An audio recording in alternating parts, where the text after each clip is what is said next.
일생 동안 당신이 반드시 읽어야 할 100권의 책 일당백.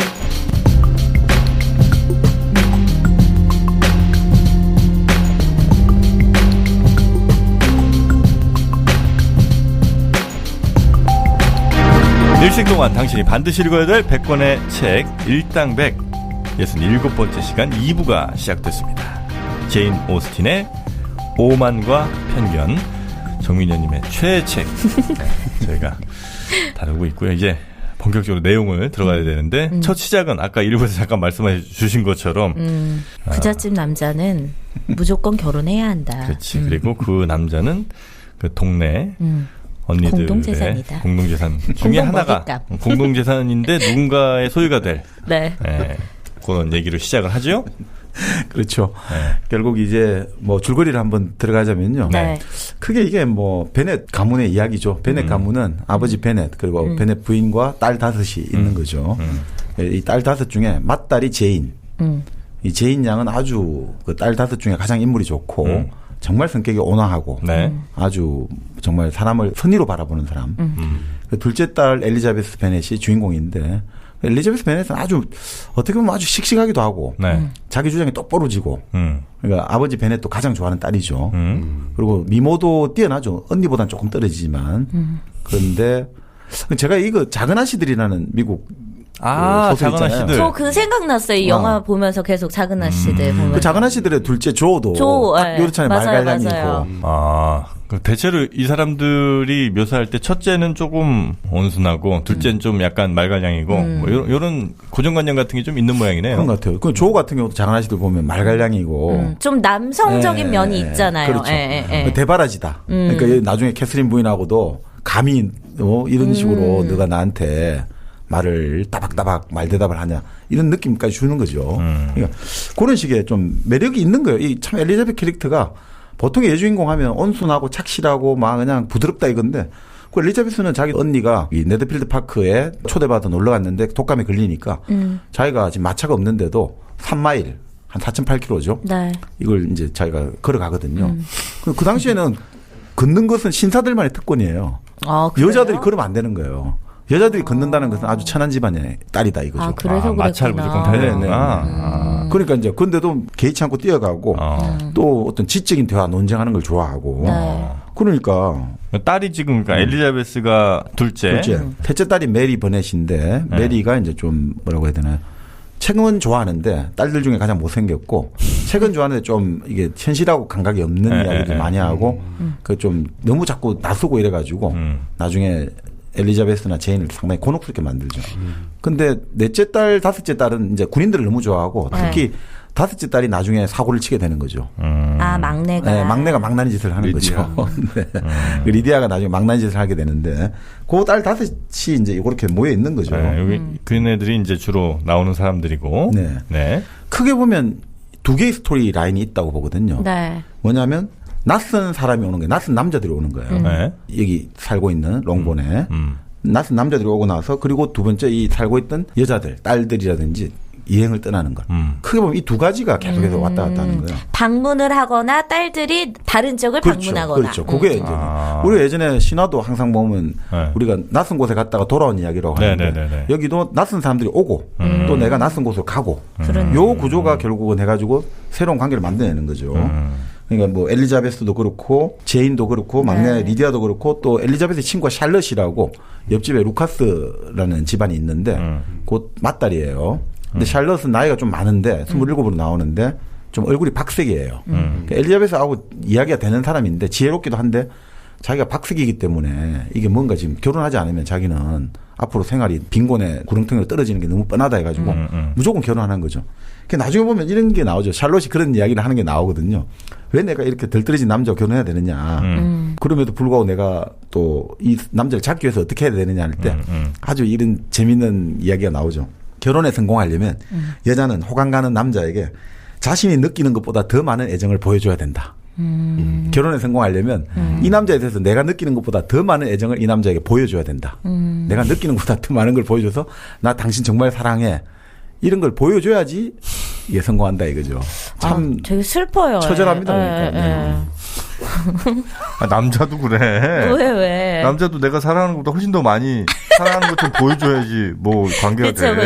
그렇죠. 남자는 똑같습니다. 네. 자, 그렇게 이제 대강 스토리 라인이나 인물들이 네. 그렇게 나오고요. 이렇게 시작을 하는 거죠. 그 롱본에 베넷 집안이 살고 있는데 그 옆에 네더필드 파크라고 아주 좀 또 좋은 영지가 있는데 네. 거기에 런던에 있는 부유한 남자가 새를 들어온다는 거죠. 그러니까 이 소문이 나니까 이 베넷 부인하고 난리가 난 거죠. 여보 빨리 그 남자 오면 그 집에 좀 방문해가지고 우리 집에 좀 초대를 해라. 그래가지고 우리 딸들 중 한 명을 결혼시키자. 아까 첫 문장 말씀대로 네. 부유한 독신남이 오면 무조건 이건 우리가 차지해야 될 재산이다 이거죠. 근데 그 부유한 남자들은 왜 가는 거예요? 신부감을 고를 목적으로 애초에 가는 거예요? 아니면은 진짜 그냥 휴양하러 갔는데 그렇게 다들 난리인 빅리는 거예요? 여기서 보면 한 네. 10만 파운드의 재산을 상속받아요. 아버지에게. 네. 10만? 10만 파운드. 우와. 그리고 연수입은 한 5천 파운드로 나와요. 그러니까 친구 다시의 절반쯤 되는 거죠. 네. 그리고 이제 신부는 다시보다 좀 낮아요. 귀족. 그러니까 남자는 지금 빅리랑 다하시가 나오는 거예요? 네네네. 아. 빅리란 친구가 이제 거기 새를 들어온 이유는 지금 아버지가 영지라든지 저택을 짓지는 않았어요. 네. 그러니까 네더필드 파크를 한번 돌아다보고 이게 마음에 들어서 여기 살기로 하는데 그 여동생 둘이가 있는데 한 명은 시집 갔고 한 명은 시집을 아직 안 갔는데 그 여동생들 오빠가 빨리 정착을 해가지고 저택을 세우고 영지를 좀 사가지고 그렇게 했으면 좋겠다. 뭐 그런 의미죠. 지금 아직 저택이 없거든요. 그러니까 지금 이제 마음 드는 데를 한번 살아보면서 골라보는 거죠. 아, 저택 짓는 게 꽤 큰 일이군요. 네. 그렇게 해야지 이제 나름 정착이 되고 그 지역의 토가 되는 거잖아요. 자, 그래서 그 롱본 사람들 난리가 난 거죠. 이제 저 남자 잡아야 된다. 야, 지금 뭐 연수입이 5천 파운드면 이건 뭐.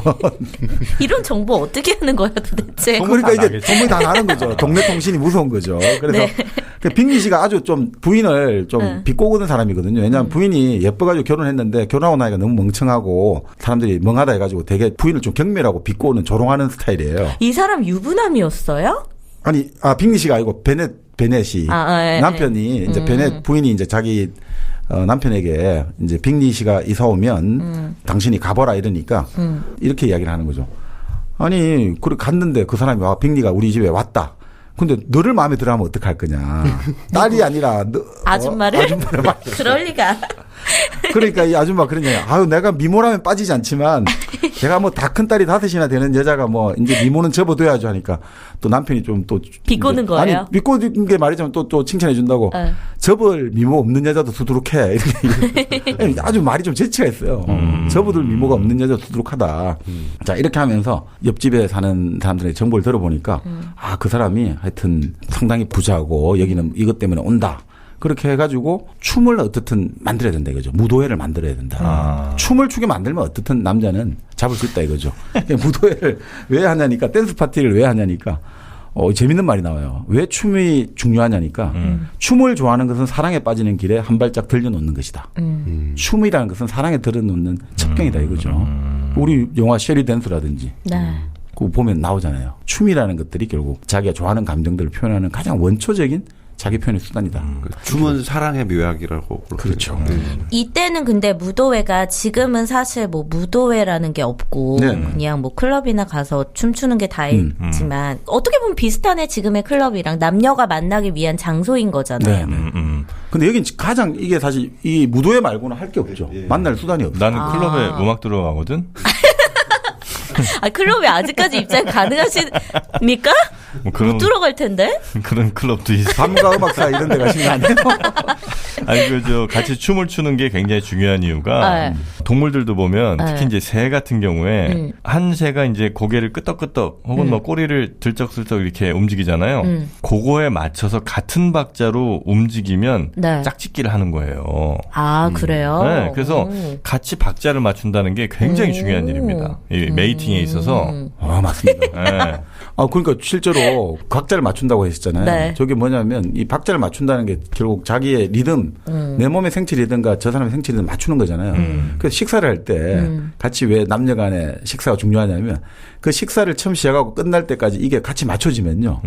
동조현상이 일어나거든요. 그게 같은 음식을 같은 속도로 먹다 보면 이게 상당한 서로 호감도가 급상승하게 돼 있어요.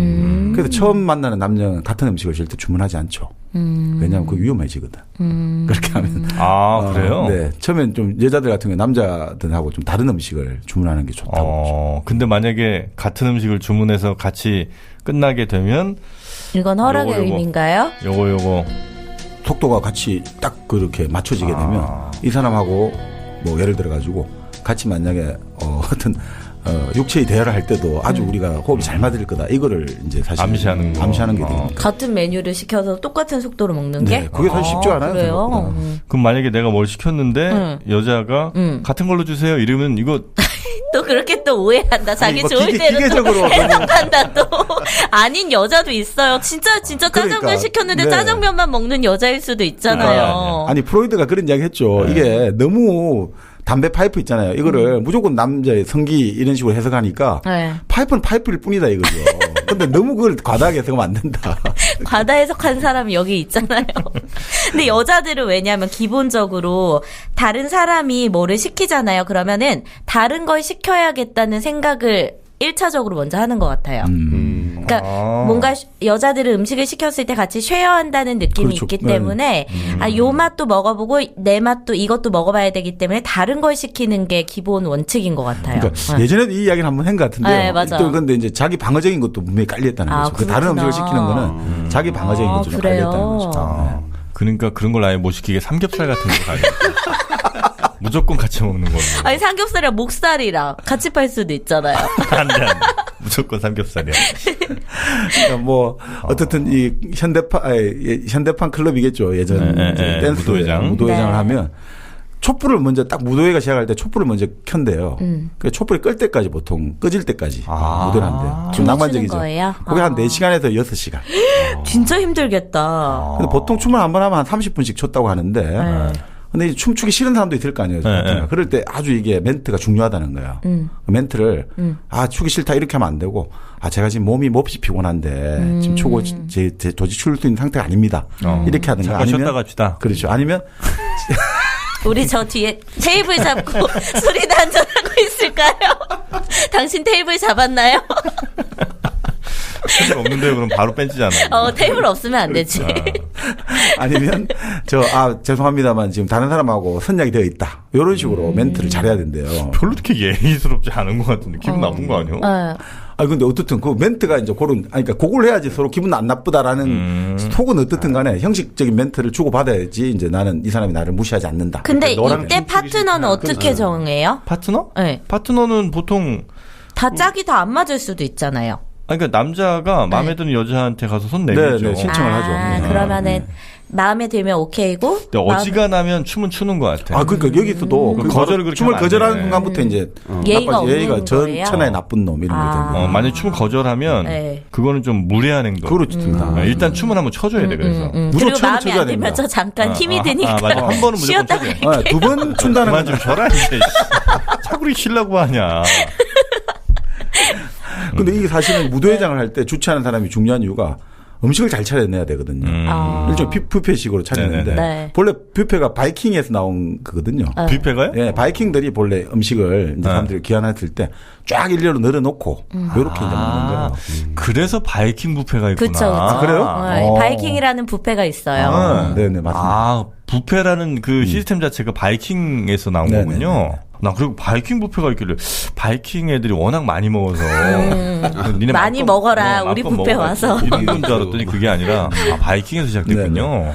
그러니까 요럴 때 이제 콜드 미트 좀 차가운 고기들 냉육이라고 하죠. 그리고 냉채 파이라든지 그렇죠. 뭐야?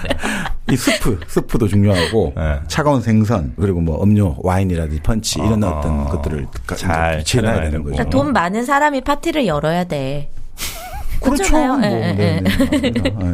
자, 그렇게 이제 파티를 열기로 한 거죠. 사실은 그래서 이제 부인이 남편 보고 좀 빅리 씨를 만나라고 했는데 남편이 아닌 척하면서 누구보다 빨리 가서 만나고 초대를 하고 그래서 빅리가 베네가를 방문하고 결국 이제 무도회가 메리턴에서 열리게 되는 거죠.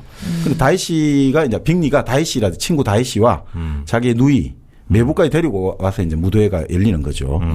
그런데 소문이 나는 거죠. 저 다이씨라는 사람도 아주 잘생겼고 거기에다가 더 부자래. 이랬던 거죠. 빅리는 잽도 안 된다. 빅리는 빅이야. 그렇죠. 근데 그 무도회장 열리면서 다이씨에 대한 찬양이 순식간에 혐오감으로 바뀌는 거죠. 왜냐하면 다이씨가 저 사람 춤추는 것도 별로 안 추려고 그러고 또 당연히 여자분이 옆에 있으면 말을 섞어야 되고 이런 대화를 해야 되는데 사교의 기본이잖아요. 네. 대화를 잘 안 하려는 거죠. 사람이 사실 내성적이고 그래가지고 그런데 그만하다. 내성적인 게 그만하다로 되는 거죠. 그리고 좀 자기가 이 사람이 숙기가 없는데 그게 남을 무시한다. 이렇게 되면서 저거 아무리 돈 많으면 뭐야 저기 사람이 못돼 먹었는데. 그래서 오만한 남자가 그렇게 시작되는 거죠. 그리고 다이씨를 다른 사람들이 춤을 추라고 다른 여자 소개하는 것 이걸 거부를 하는 거예요.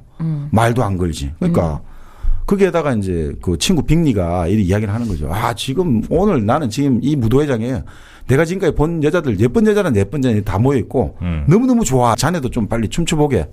이러니까 다이씨가 그런 이야기 하는 거죠. 네가 춤춘 여자만 가장 예쁘고 나머지는 별 볼 일 없어. 이런 식으로 이야기하는 거예요. 그러니까 엘리자베스가 우연히 들었어. 우연히 대화를 듣게 된 거예요. 그러니까 빅리가 그 이야기 하는 거죠. 아니 그러지 말고 저 지금 내가 춤추는 파트너의 동생 봐라고 엘리자베스 가리키면서 저 여자도 진짜 예쁘잖아 이러니까 다이씨가 실컷 보고 나서 이 방에서 미녀라고는 뭐 자네와 춤추는 아가씨 하나밖에 없고 그 동생 뭐 그럭저럭 봐줄만 하지만 내 구미가 동할 만큼 예쁘진 않아. 엘리자베스가 완전히 확 그냥 흔히 말하는 열이 확 받는 거죠. 네. 자존심 완전히 큰 기스가 스크래치가 나는 거죠. 근데 이러면 괜히 도전하고 싶어진다 여자는. 그래? 또, 네. 본인 이야기 아니에요? 네, 제가 딱 이런 케이스거든요. 저희 남편이 저 별로 예쁜지 모르겠다고 막 이래가지고 갑자기 저 남자를 좀 무너뜨려 봐야겠다.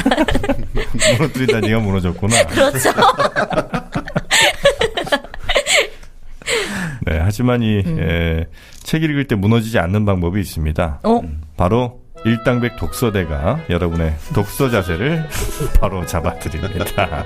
무너지지 않고. 네. 그 책 읽다 보면 사실 자세 무너지는 게 제일 위험한 거 아니겠습니까? 그래서 책을 끝까지 못 읽고요. 네. 특히 이제 엎드려서 책 읽다 보면 자꾸 이 책이 쓰러진다고. 그러면 난 뭐 책이고 뭐고 하나도 안 들어오는데 일당백 독서대에 책을 놓고 오만과 편견이라든지 이런 긴 책들을 쭉 읽다 보면 책의 내용들이 저절로 내 머릿속에 각인이 됩니다. 네. 여러분 자꾸 책 읽었는데 깜빡깜빡 하신다 이럴 때는 일당백 독서대와 함께 하시면 좋을 것 같습니다. 전자책 읽으시는 분들도 많으시던데 사실 그런 거에 빠지는 이유가 또 힘들어서잖아요. 책을 읽는 게 그것도 있잖아요. 근데 독서대 있으면은 그렇게 힘들지 않게 책 읽으실 수 있을 것 같아요. 독서대는요 전자책도 괜찮습니다. 전자책 올려놔도 될 것 같아요. 그렇겠다. 전자책도 올려놔도 다용도네. 그렇죠. 아이패드나 갤탭 같은 거 올려놓고 기스 안 낼까요? 일당백 독서대 밑에 버튼이 있는데 그거 누르시면 다음 페이지로 넘어갑니다. 자, 일당백 독서대. 그렇게 말하면 진짜인 줄 알아요. 자, 원목으로 만들어서 아주 친환경적이고요. 향도 좋습니다. 자, 일당백 독서대 네이버에서 일당백 독서대 이렇게 검색하시면 바로 구매하실 수 있습니다. 가격도 착한 일당백 독서대와 함께 독서송.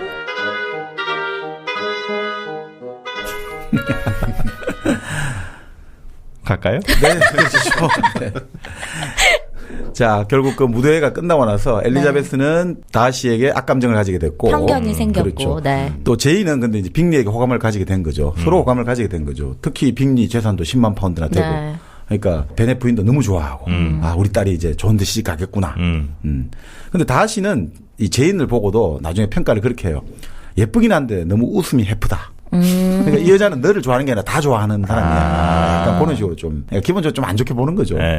자, 그렇게 갔는데 바로 엘리자베스 친구 샬롯이 있다고 했잖아요. 샬롯하고 이야기를 하는 거죠. 무도에 갔던 이야기하면서 엘리자베스가 야, 정말 내가 말이야 그 사람이 내 자존심만 안 건드렸다면 나도 그 사람의 오만을 쉽게 용서할 수 있을 거야. 근데 그 인간 정말 용서 못하겠어. 나를 보고 그럭저럭 봐줄만 하다니. 자, 그래서 이제 그런 이야기를 하다가 결국 네드필드 가문이 우리가 한번 무도회를 했으니까 네드필드 파크로 와달라 해가지고 그 버넷 집안의 딸들이 같이 가거든요. 근데 바로 그 자리에서 다시가 엘리자베스를 관찰하기 시작하는 거예요. 그러고 보니까 그냥 지금까지는 별로 아닌 줄 알았더니 다시 보니까 상당히 얼굴이 지적이고 그 또 그 검은 눈동자가 아주 아름다움이 서려 있다. 그리고 상류사의 예법에는 안 맞게 행동하지만 오히려 자연스럽게 장난치는 그런 매혹 때리기 시작하는 거예요. 끌리는 거죠. 그렇죠. 조금씩. 이 여자가 너무 탁탁 튀면서 도발적인데 이런 것들이 오히려 자기 마음을 흔들어대는 시작하는 거죠. 너무나 온순하고 착실한 여자만 보다가 이렇게 좀 도발적이고 거기에다가 똑똑하고 이러니까 이 여자 뭐지? 이렇게 된 거죠. 자, 그래서 이제 베넷 가문 딸들 관련해 가지고 이제 어떻게 이제 시집을 가느냐 고민을 하는데 아까 말씀드린 대로 베넷 가문은 아버지가 연수입 2,000파운드 토지가 전부거든요. 거기에다가 아까 말씀드린 한사상속, 한정상속이 있어가지고 네. 이건 결국 뭐 답이 없는 거예요. 이 딸들 5밖에 없기 때문에 만약 아버지가 죽으면 엄마와 딸은 쫓겨날 수도 있는 거거든요. 근데 이게 진짜 말이 안 돼. 아들이 없다고 이 재산이 친척한테 넘어가는 거잖아요. 근데 이제 그게 결국 그 집안인 거죠. 아버지 집안이니까 이 재산이 흩어진 걸 방지하기 위해서 이 대대로 이어져 가야 된다. 그러니까 사실은 지금 내가 아들을 낳지 못하면 아들을 낳는 순간은 이제 아들이 있으니까 넘어가니까 상관없는데 아들 안 나오면 딸들한테 주면 다 흩어진다. 그렇기 때문에 다른 조카한테 차라리 넘겨야 된다. 이런 거죠. 이때는 그러면은 아들 못 낳으면 진짜 어떻게 이렇게 딸만 5만 낳았어요, 이 여자는. 죄인. 아들 못난 죄인. 그러니까 이게 그런 식으로 죄인입니다. 그렇죠. 아들 못난 죄인. 그러니까 엄마가 그렇게 딸 중에 하나를 홀리자고 결혼시키려고 난리를 쳐. 그렇죠. 이거는 이게 사실 아주 엄마의 허영이 아니라 실질적인 문제라는 거죠. 생존의 문제. 그래서 만약에 어떻게 되냐면 엄마도 시집 올 때 엄마도 이제 변호사 집안으로 나와요. 네. 변호사 상인 뭐 집안 나오는데 4,000파운드의 지참금을 가지고 왔다는 거죠. 그러니까 그 지참금이 결국은 나중에 딸들에게 1,000파운드씩 가는 거. 그 1,000파운드 해봤자 아까 말씀드린 1년에 이자가 4%밖에 안 되니까 40파운드밖에 안 되는 거죠. 참 이게 엄마가 갖고 온 지참금이 딸들한테 가는 거예요 또? 그 지참금 몫이 아버지가 갖고 있는데 그 딸들한테는 이렇게 또 나눠지고. 그래요. 복잡하다. 그렇죠. 그러니까 상당히 근데 나름 당시로서는 합리적인 규정이라고 하는데 근본적으로 딸들을 여자들한테 엄청나게 불리하죠. 물론 여자들은 그래도 좀 낫습니다. 이 정도 그래도 귀족이나 중산층 계급은 실제로 그 농노 계급들 있잖아요. 하인들 이런 사람들은 하녀로 일하다가 결혼하면 무조건 쫓겨나거든요. 하녀로 일하다가 결혼하면 그냥 해고한다고 하더라고요. 그래요? 그럼 그 사람들은 그러니까 결혼 못한 여자가 엄청 많았던 거죠. 그 애를 못 낳은 여자도 엄청 많고. 그냥 평생 그러면 하녀로만 사는 그렇죠. 거예요? 네. 그러니까. 그러면 결혼도 안 했는데 애 낳으면 어떻게 돼요? 그럼 쫓겨나는 거지. 그러니까 그걸 어떻게 되겠습니까? 살아갈 방법이 정말 막막해지는 거죠. 거기 주인마님과 그러지 않는 이상. 처녀가 애를 낳아도 할 말이 있다고 했습니다. 뭐야. 할 말은 있죠, 처녀도. 그러니까 사실은 최근에 그 이야기 하지 않습니까? 유럽에서 아이를 안 낳게 되는데 실제로 당시에도 평생 동안 아이를 낳아본 경험이 있는 사람이 몇 프로 안 된단 말이죠. 그래요? 네, 아이 낳는다는 게 특권이에요. 지금 요즘도 뭐 저출산 문제 많습니다만 경제 사정이 어렵고 당시 내가 상속 재산 이것들이 모든 걸 결정한 시대에서는 아이를 낳을 수가 없어요. 아니 하인이라도 하긴 할 거 아니에요. 근데 그때는 피임이 마땅치 않으니까. 그렇죠. 일단 임신할 확률이 높겠죠. 해도 막 어떻게든. 그러니까 그래서 비극들이 많지 않습니까? 그런가. 다른 것도 그래서 좀 딴 얘기긴 한데 영화 로마 보면은 거기 베이비시터로 일하는 하녀가 진짜 딴 남자랑 이렇게 해서 결혼한 게 아니고 그냥 밖에서 데이트하다가 애를 뵌 거예요. 근데 거기 주인 여자가 그래도 그 여자를 다 감싸주고 병원도 다 데려가서 애도 낳게 하고 막 그래요. 그러니까 제인 오스틴이 그 편지 선거에 이런 대목이 하나 있거든요. 새로 마부라고 해야 되나? 하여튼 마차 기사가 들어왔는데 이 사람은 들어와가지고 다른 하녀 누구에게는 애인이 되어주고 누구에게는 또 다른 또 연인이 되어줄 거다. 그 대신 아이는 낳아서는 절대 안 돼. 이런 식으로 좀 유머러스하게 쓴 글들이 있거든요. 그러니까 들어오면 자기들끼리 잘 놀겠지. 남녀 한인 하녀끼리. 그렇지만 애 낳는 것은 안 돼. 이런 식으로 그런 대목이 나오죠.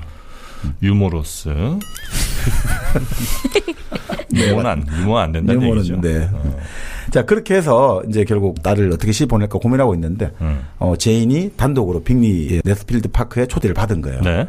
갔는데 제인이 비가 왔거든요. 비를 맞아가 도착하다 보니까 독감에 걸렸어요. 그러니까 못 돌아오는 거죠. 그래서 엘리자베스가 언니가 걱정돼가지고 위문을 가기로 한 거죠. 어떻게 상태가 어떤지 한번 보려고. 그래서 3마일을 걸어간 거죠. 엘리자베스가 이제 걸어갔는데 이제 그 집안에 바로 빅리에 누이들이 겉으로는 잘해주는데 엘리자베스한테 잘해주지만 너무 다들 놀래는 거죠. 아니 저 여자는 정말 천박해. 어떻게 3마일을 걸어올 생각을 하지? 걷는다는 걸 상상을 못하는 거죠. 드레스도 다 지저분해. 그러니까 지저분하고 저거 진짜 버릇도 없고 매너도 없고 지가 뭐 저기 잘났다고 저리 걸어다녀. 걸어다니까 오만함에 전 거예요. 저 진짜 오만하고 저거 이런 식으로 막 그걸 하는데 처음에 이렇게 나와요.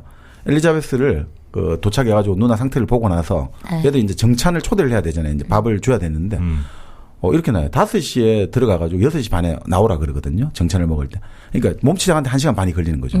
그 자매들이 자기들 저녁 먹는데 집에서 저녁 먹는데 집에서 저녁 먹는데 1시간 반씩 네. 꽃단장하고 당시에 음식이 그 말이에요. 정도 걸리죠. 씻고 화장하고 드라이하고 지금도 똑같아요. 여자들 어디 외출하기 전에 기본 1시간 이상은 걸려요. 집에서 먹는다잖아. 아, 여긴 집이 아니라고요. 지금 여러분들이 생각하는 집이 저택이라고요. 그러니까 이때 식사라는 얘기도 이 오만과 편견 보면 식사가 자주 나오거든요. 네.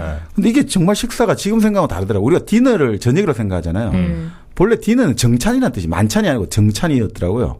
근데 상류계급일수록 음식을 늦게 먹는 것들, 정찬을. 네. 그렇게 하다 보니까 이제 저녁 시간 되면서 디너가 만찬이 되었고, 애초에 디너는 정찬. 점심에 먹든 저녁에 먹든 네. 제대로 차려서 네네. 정식 코스처럼 먹는 게 정찬이죠. 그게 디너예요.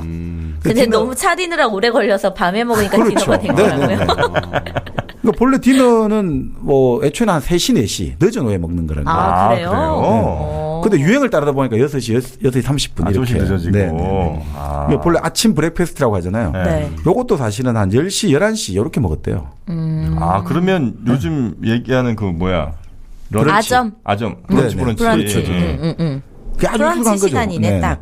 그럼 런치라는 건 뭐냐. 네. 이제 만찬이 아주 늦은 시간 밀려나니까 정찬이. 네. 디너가 밀려나니까 런천이죠. 그래서 이제 그 조반, 브렉패스트하고 디너 사이에 너무 시간이 뜨잖아요. 그래서 간단한 요깃거리. 우리가 점심도 본래 우리도 점심이 뭐 마음에 점 하나 찍는 거 간단한데 바로 그런 식으로 시작을 했대요. 런천, 네. 런치. 네네. 런천이 무슨 뜻인데요? 점심이죠. 런천 예전에 그 런천 미트. 네, 맞습니다. 네. 저 스팸 같은 거 했었잖아요. 식은 고기를 맞아요. 그 식은 고기를 먹거든요 그때. 그 런천 미트 하면 식은 고기를 먹는 거예요. 그러니까 런천 미트 하면 우리가 스팸 같이 그렇게 안에 들이는. 점심에 그냥 간단하게 먹는 식은 고기들. 이 정찬이 시작되기 전에 시간을 아침이라고 부르고. 그러니까 그 이후 정찬을 할 때부터가 이제 아침이 끝났다고 본다는 거죠. 정찬이 한 오후 3시, 4시. 그러다가 지금은 이제 그게 계속 늦어진 거죠. 그러니까 이때도 반드시 코스가 2가지 이상은 차려야 되거든요. 네. 그러니까 이 번역 가문도 2가지 코스밖에 없어가지고 좀 부끄럽다 이런 얘기. 코스가 많을수록 부유한 거니까. 그렇죠. 초들. 그러니까 2가지 코스가 첫 번째는 고기. 네. 그리고 가금이니까 보통 오리라든지 뭐 이런 거겠죠. 닭. 집에서 키우는 날짐승, 오리, 닭 이런 것들. 수프, 생선, 야채, 젤리 이런 거를 우리가 지금 생각하는 순차적으로 나오는 게 아니라 한꺼번에 나왔대요. 영국에서도. 그래요? 이거를. 근데 거기서도 뭐 예를 들면 스프를 먼저 먹어야 된다든지 뭐 이런 게 있어요. 근데 여기서는 구체적인 건 없는데 보통 이제 우리가 순차적으로 할 때 순차적으로 먹잖아요. 네. 여기서는 그냥 한 번에 접시가 다 차려 있다는 거예요. 그러니까 이 자리에 앉는 것도 이제 주빈 호스트가 있고 또 여기서 가장 큰 손님이 있고 네. 나머지는 정해진 게 없대요. 그러니까 자기가 적당히 잘 자리 잡아야 되지 음식을 계속 이거 먹고 싶다고 더 이거 접시 달라고 하면 이게 실례이기 때문에 그냥 앞에 있는 거 위주로 먹을 수밖에 없으니 잘 잡아야 돼. 자기 먹고 싶은 거 있는 그 앞. 예, 그렇게 해야 돼. 코스라는 게 네. 어디에 러시아인가부터 왔다면서요? 맞습니다. 그때 우리 그래요? 요나라 말이 할 때. 미국이 아니고 러시아에서 왔죠. 미국이 무슨 전통이냐고 이거. 서양식 음식 문화는 다 미국에서 시작된 줄 알았죠. 러시아에서 맞습니다. 프랑스로 갔다가 그렇죠. 프랑스에서 이제 완전히 좀 맞습니다. 자리 잡았던 체계가 된 거죠. 네. 그러니까 아마 영국 거기서는 그때까지만 해도 어쩌면 코스 없이 요리가 한 번에 나와서 막 나눠 먹는 그렇죠. 그러니까 두 번째 코스는 이제 타르트. 우리 에그 타르트 이런 식으로. 네. 디저트 위주구나. 네. 디저트가 조금 다른데요. 좀 가벼운 음식. 요게 우리가 디저트하고 좀 다른데 요때 두 번째 코스는 타르트, 고기, 페스츄리, 파이, 젤리 이런 거건데. 고기가 또 들어가네. 가벼운 음식에. 네. 네. 그다음에 여기 끝나고 나면 디저트를 먹어요. 2단계까지 끝나면 디저트라는 게 본래는 디셀비 해가지고 프랑스 말로 테이블을 치운 거예요. 테이블을 치우고 나서 놓은 음식이 디저트예요. 뭐 먹어요 그때는? 그때는 견과류. 말린 과일 이런 거.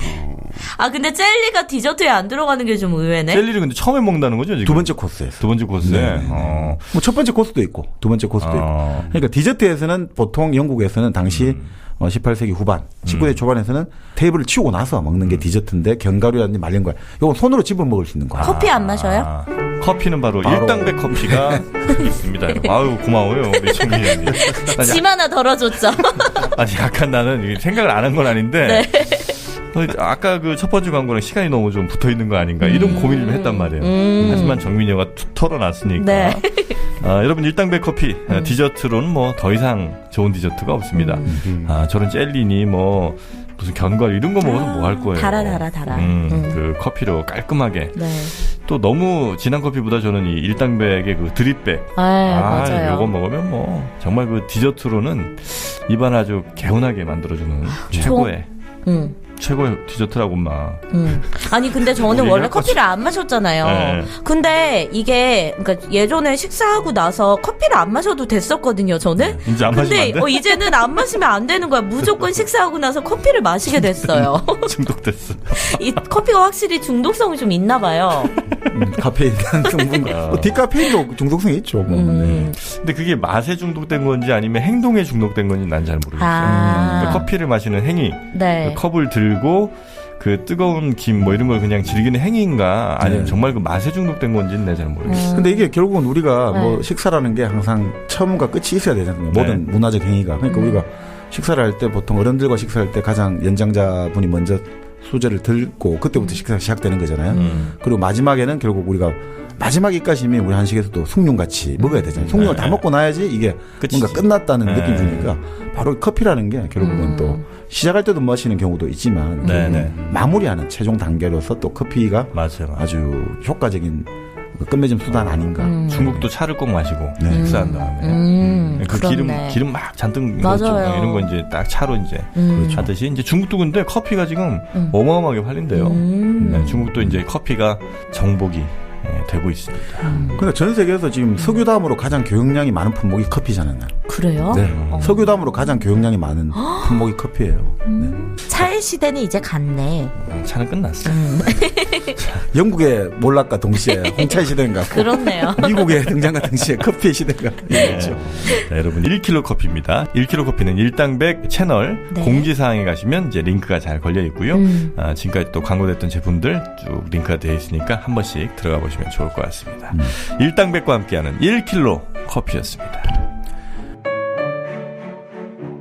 뭐 근데 조금 저기 말씀 더 드리면 이제 식당에 들어갈 때는 가장 신분 높은 여성이 먼저 안내가 되고요. 들어갈 때. 그리고 나머지 여성들은 쭉 따라 들어가요. 그다음에 남자들이 들어가고.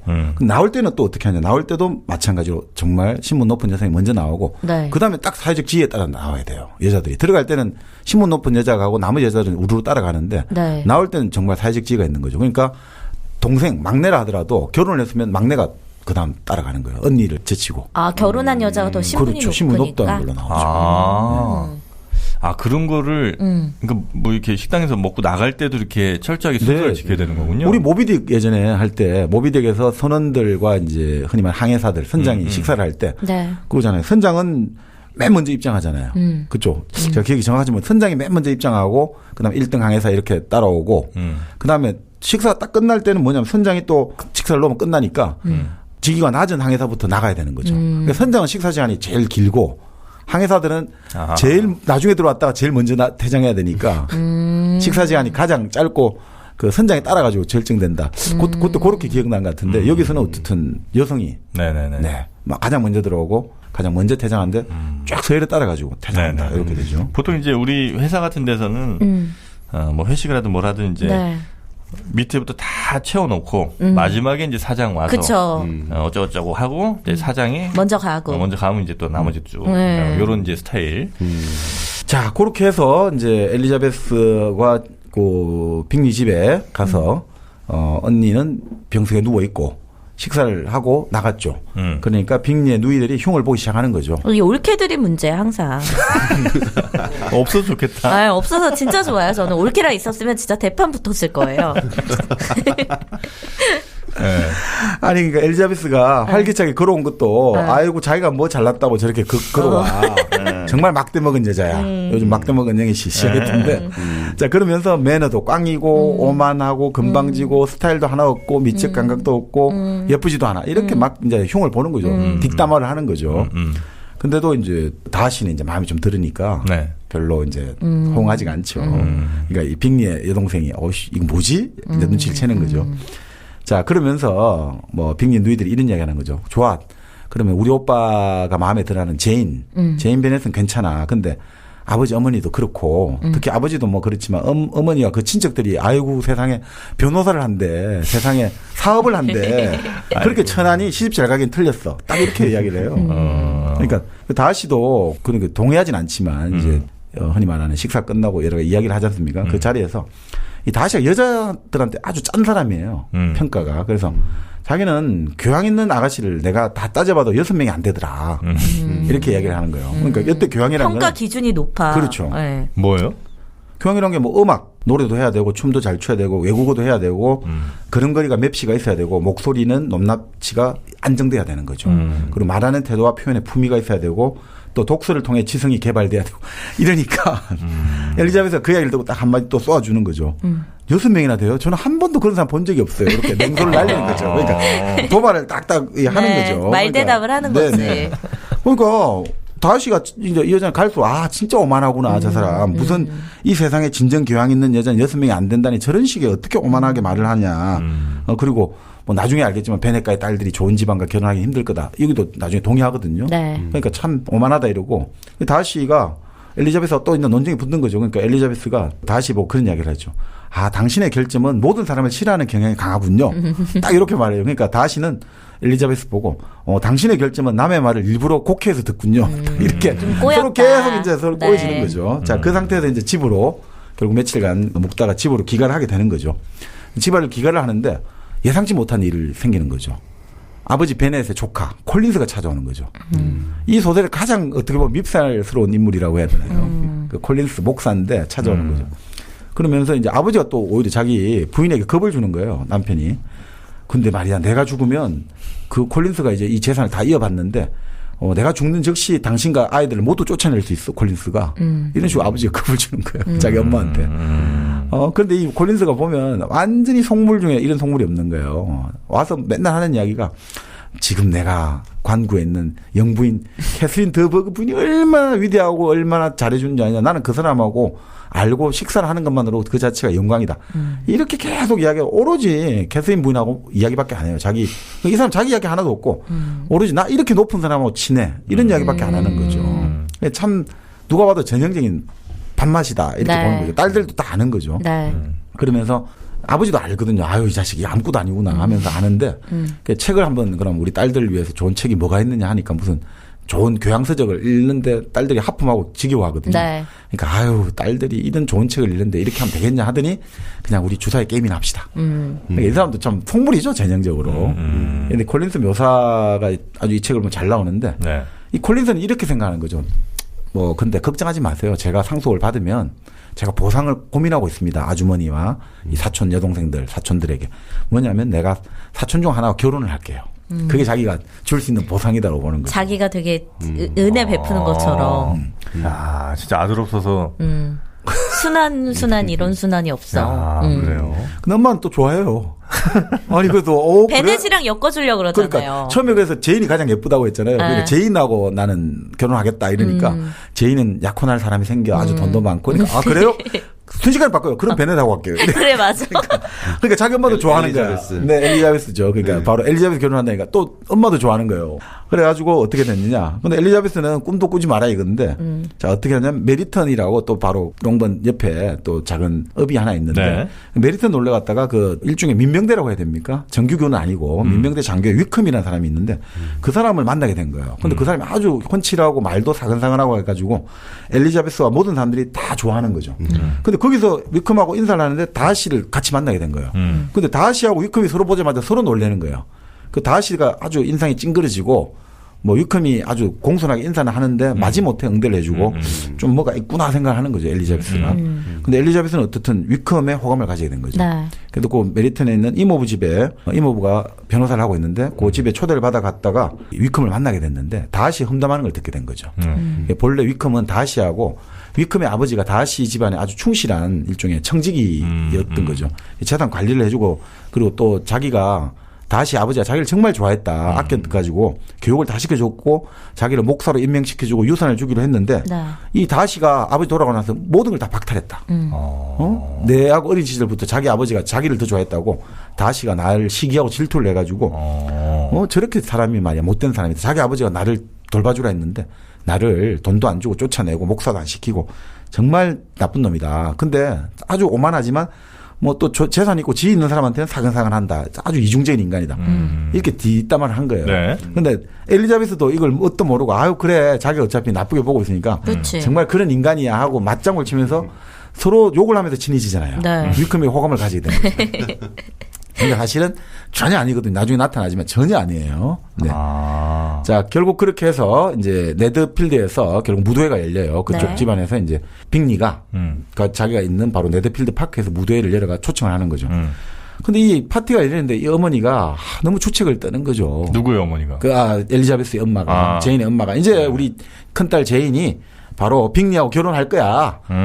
사람 있는 데서 그냥 그 식사장에서 막 주책을 뜨니까. 너무 기쁜 거지. 근데 엘리자베스는 미치는 거예요. 네. 또 다시도 옆에 있는데 다 들리고 있는데 떡 줄 사람 생각도 안 나는데 자기들끼리 이미 다 끝났고 우리 신혼여행 어디 가고 앞으로 나는 뭐 양육은 어떻게 얼마씩 받을 거고. 네. 정말 참 미치겠다 이거죠. 미리 떡에 침 발라 놓는. 그러니까. 그래서 자꾸 엘리자베스가 좀 너무 부끄러워가지고 엄마 제발 좀 천천히 낮게 말해요.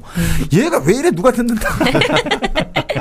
얘는 고상하고 교양 있는 애인데 엄마가 너무 막 좀 수다스럽고 이러니까 너무 미치겠다 이거죠. 네. 안 그래도 이제 그러니까 빅리 자매는 경멸 눈초리에 바라보는 게 자기들끼리 눈빛으로 교환한 거죠. 역시 근본은 못 속여 천에 이렇게 하니까. 변호사의 집안이야. 그렇죠. 그러니까 역시 변호사다 보니 말이 많아. 이게 귀족들은 말을 많이 하면 안 되는데. 또 거기에다가 자기 여동생 메리가 자꾸 허영심 과시하려고 노래를 못 부른 애인데 노래를 자꾸 부르겠다고 하니. 그러니까 애를 쓰는 거야 이 집안은 막. 그러니까 이게 결국은 나름 이런 거 아니겠어요? 이게 귀족 집안의 가장 하층 젠틀이 신사란 말이죠. 네. 그러니까 이게 애매한 지점이 있는 거죠. 그러니까 우리는 뭔가 가만히 있어도 남들이 안 알아줘. 그러니까 우리가 끊임없이 우리를 피해를 해야 돼. 네. 근데 피하라면 할수록 사람들이 더 역겨워하는데. 그쵸. 근데 가만히 있으면 우리는 아무도 안 알아주니 뭐라도 해야 돼. 이렇게 되는 거죠. 그러니까 어떤 사람들은 과시하지 않음으로써도 충분히 과시할 수 있는데 이건 어떻게 할 수가 없는 거죠. 참 답답한 지점이죠. 그래요. 뭔가 느껴지는 게 좀 있습니다. 그런 여자분이 있으신가 보죠. 아니 뭐 꼭 여자는 아닌데 네. 그런 경우들이 있어요. 그러니까 왜 졸부들이 더 티내는 것처럼. 졸부들보다도 졸부에서 약간 꺾인 사람들. 그러니까 잘 살다가 갑자기 못 살게 된 그러니까 케이스. 전통적으로 잘 사는 사람 말고. 그쵸. 그러니까 잠깐 부자 됐다가 꺾인 사람들이 그때 굉장히 표현 좀 그럴지 모르겠는데 약간 발악하는 듯한 느낌? 그게 있더라. 그리고 자존심 되게 세우고. 지금 이 몰락한 현실을 내가 인정하지 못하니까. 네. 그러니까 이게 이미 현실은 내가 몰락했지만 그걸 받아들일 수 없으니까 오히려 더 과거의 권위라든지 명성이라든지 이런 데 더 집착하게 되는 그런 게 있겠죠. 네. 자, 근데 어쨌든 엘리자베스는 고통의 시간이죠. 빅리 자매는 경멸과 조롱의 표정을 계속해서 짓고 있고 엘리자베스는 정말 이거 어떡하지? 부끄러워서 저 다시 같은 사람한테 우리 엄마나 우리 집안이 어떻게 보일까? 그거 생각하니까 빅리 자매나 다시 생각하니까 미치는 거죠. 자, 그 상태에서 집에 돌아왔어요. 근데 또 사촌인 콜린스, 속물 콜린스가 갑자기 엘리자베스한테 이야기할 게 있다니까 딱 엄마하고 전부 빨리빨리 피해주자 이러더니 갑자기 이제 청혼을 하는 거죠. 근데 청혼한 이유가 너무 재밌어요. 왜 청혼하느냐? 첫 번째, 내가 목사님이야. 우리 교구의 신자들에게 내가 모범을 보여야 돼. 이 결혼을 해가지고 가족사는 모범을 보여야 되고. 두 번째, 결혼하면 나는 내 행복이 정진될 것 같아. 세 번째, 그 존경하는 캐스린 더 버그 영부인의 충고가 권유가 있다. 빨리 결혼해라. 그래서 나는 결혼을 당신에게 청혼한다. 여자들은 하나도 없어요. 오로지. 그러니까 엘리자베스가 바로 단호박이거든요. 단칼에 잘라버려요. 그런데도 불구하고 콜린스는 아니 네가 괜히 내가 너무 튕기는 거야. 영광스럽게 튕기는데 그러지 말고 영광스러워. 자존심 세우지 말고 그러니까. 막 이런 거지. 그러니까 진짜 미치겠다 이거죠. 엘리자베스가 그 상태에서 엄마는 안 하겠다 이러니까 난리가 난 거죠. 네. 왜 이런 기회를 안 하냐. 얘하고 콜린스가 결혼해야지. 너도 살고 우리 집도 사는 거야. 그치. 너 어디 가서 이런 신랑 얻을래. 뭐 조금 돈은 박하지만 그래도 막 그래도 막 집 있고 이만한 사람도 없어. 이렇게 된 거죠. 그러니까 아버지가 결국 가서 아버지한테 가서 하소연하는 거죠. 엄마가 도대체 저 애가 미쳐버렸다고 지금 어디 가서 이런 혼처가 있는데 자 그러니까 아버지가 불러가지고 엄마가 이러는데 너 어떻게 할 거냐 하니까 아버지가 아주 재밌는 말을 해줘. 자 네가 이 결혼 콜린스하고 결혼을 하든 안 하든 부모님 중에 한 명하고는 네 남남이 된다. 네가 결혼을 안 하겠다고 하면 엄마는 너를 다시는 안 보겠다 그러고 네가 결혼을 하겠다 그러면 나는 너를 다시 안 볼 거야. 아버지는 너무 싫은 거야 이 콜린스가. 아빠도 아는 거지. 얘가 너무 애가 근데 싫으니까 너무 재밌다는 거지. 어떻게 저렇게까지 애가 지 마음대로 저렇게 지 중심으로 살아가는지 그게 너무 재밌으니까 놀려먹는 재미로 아버지는. 그래도 아빠가 좀 괜찮네. 아버지는 아주 그러니까 냉소적인 사람인 거죠. 돌아가는 건 다 알고 있는 거죠. 네. 그 대신 그러니까 자기 딸들에 대한 애정도 별로 없는 거예요. 엘리자베스는 나중에 막내딸하고 바로 위에 딸 둘이가 이렇게 애들이 큰일 아니에요. 아버지가 좀 따끔하게 혼내셔야지 하니까 재미있잖아. 한번 놀아보라 그래. 아, 책에서는 그래요? 영화에서는 그래도 되게 딸을 사랑하는 그런 식으로 나오던데. 좀 그러니까 무능력하긴 하지만. 네, 둘째 딸하고 큰 딸은 그래도 괜찮다고 보는데 나머지 딸 셋은 바보들이야 이런 거야. 그러니까 자기 엄마가 우기 아니라 당신하고 당신 밑에 딸 셋은 얼마나 재미가 있는지 막 진짜 까놓고 경비라고 놀려요. 그러니까 그래서 자기 엘리자베스가 그런 이야기 하는 거죠. 저건 부부의 이상적인 모습은 아니다. 이런 식으로 나오죠. 자, 그렇게 나오가 콜린스 청혼을 거절하고 이제 아버지 허락을 안 해주니까 결국 여기서도 결혼의 허락은 반드시 본인한테 해야 되죠. 아버지한테 가서 최종적 허락을 받아야 돼요. 아버지가 허락을 안 해주면 끝이에요. 아, 그렇네. 자, 요럴 때 바로 가장 친한 친구, 이 루카스 집안에 샬럿 루카스가 놀러 오는 거예요. 네. 그 제인에게 그런 이야기를 듣고, 여러 가지 이야기를 딱 들으면서 이 샬럿이 딱 잡은 거예요. 콜린스에게 잘해줘야지. 마지막 기회. 네. 샬럿이? 네. 자기 친구가 아유 저런 남자가 나한테 청혼해 나는 이제 안 하기로 했다라는 말을 듣자마자 저 남자를 내가 잡아야지. 친구가 버린 카드를 내가 쥐어야겠다 생각하는 거죠. 이 여자 아까 노처녀라 그랬잖아요. 27살. 그리고 박색이란 말이에요. 얼굴이 미색이 출중하지 못해요. 그리고 어쨌든 샬럿이 만약에 결혼을 하게 되면 베넷 가문의 재산은 내게 되는 거죠. 또. 절로 가는 거니까. 그렇죠. 그러니까 콜린스에게 이 청혼을 유도하는 다 그 안을 짜는 거죠. 샬럿이. 네. 그러니까 이 콜린스 멋진 사람이에요.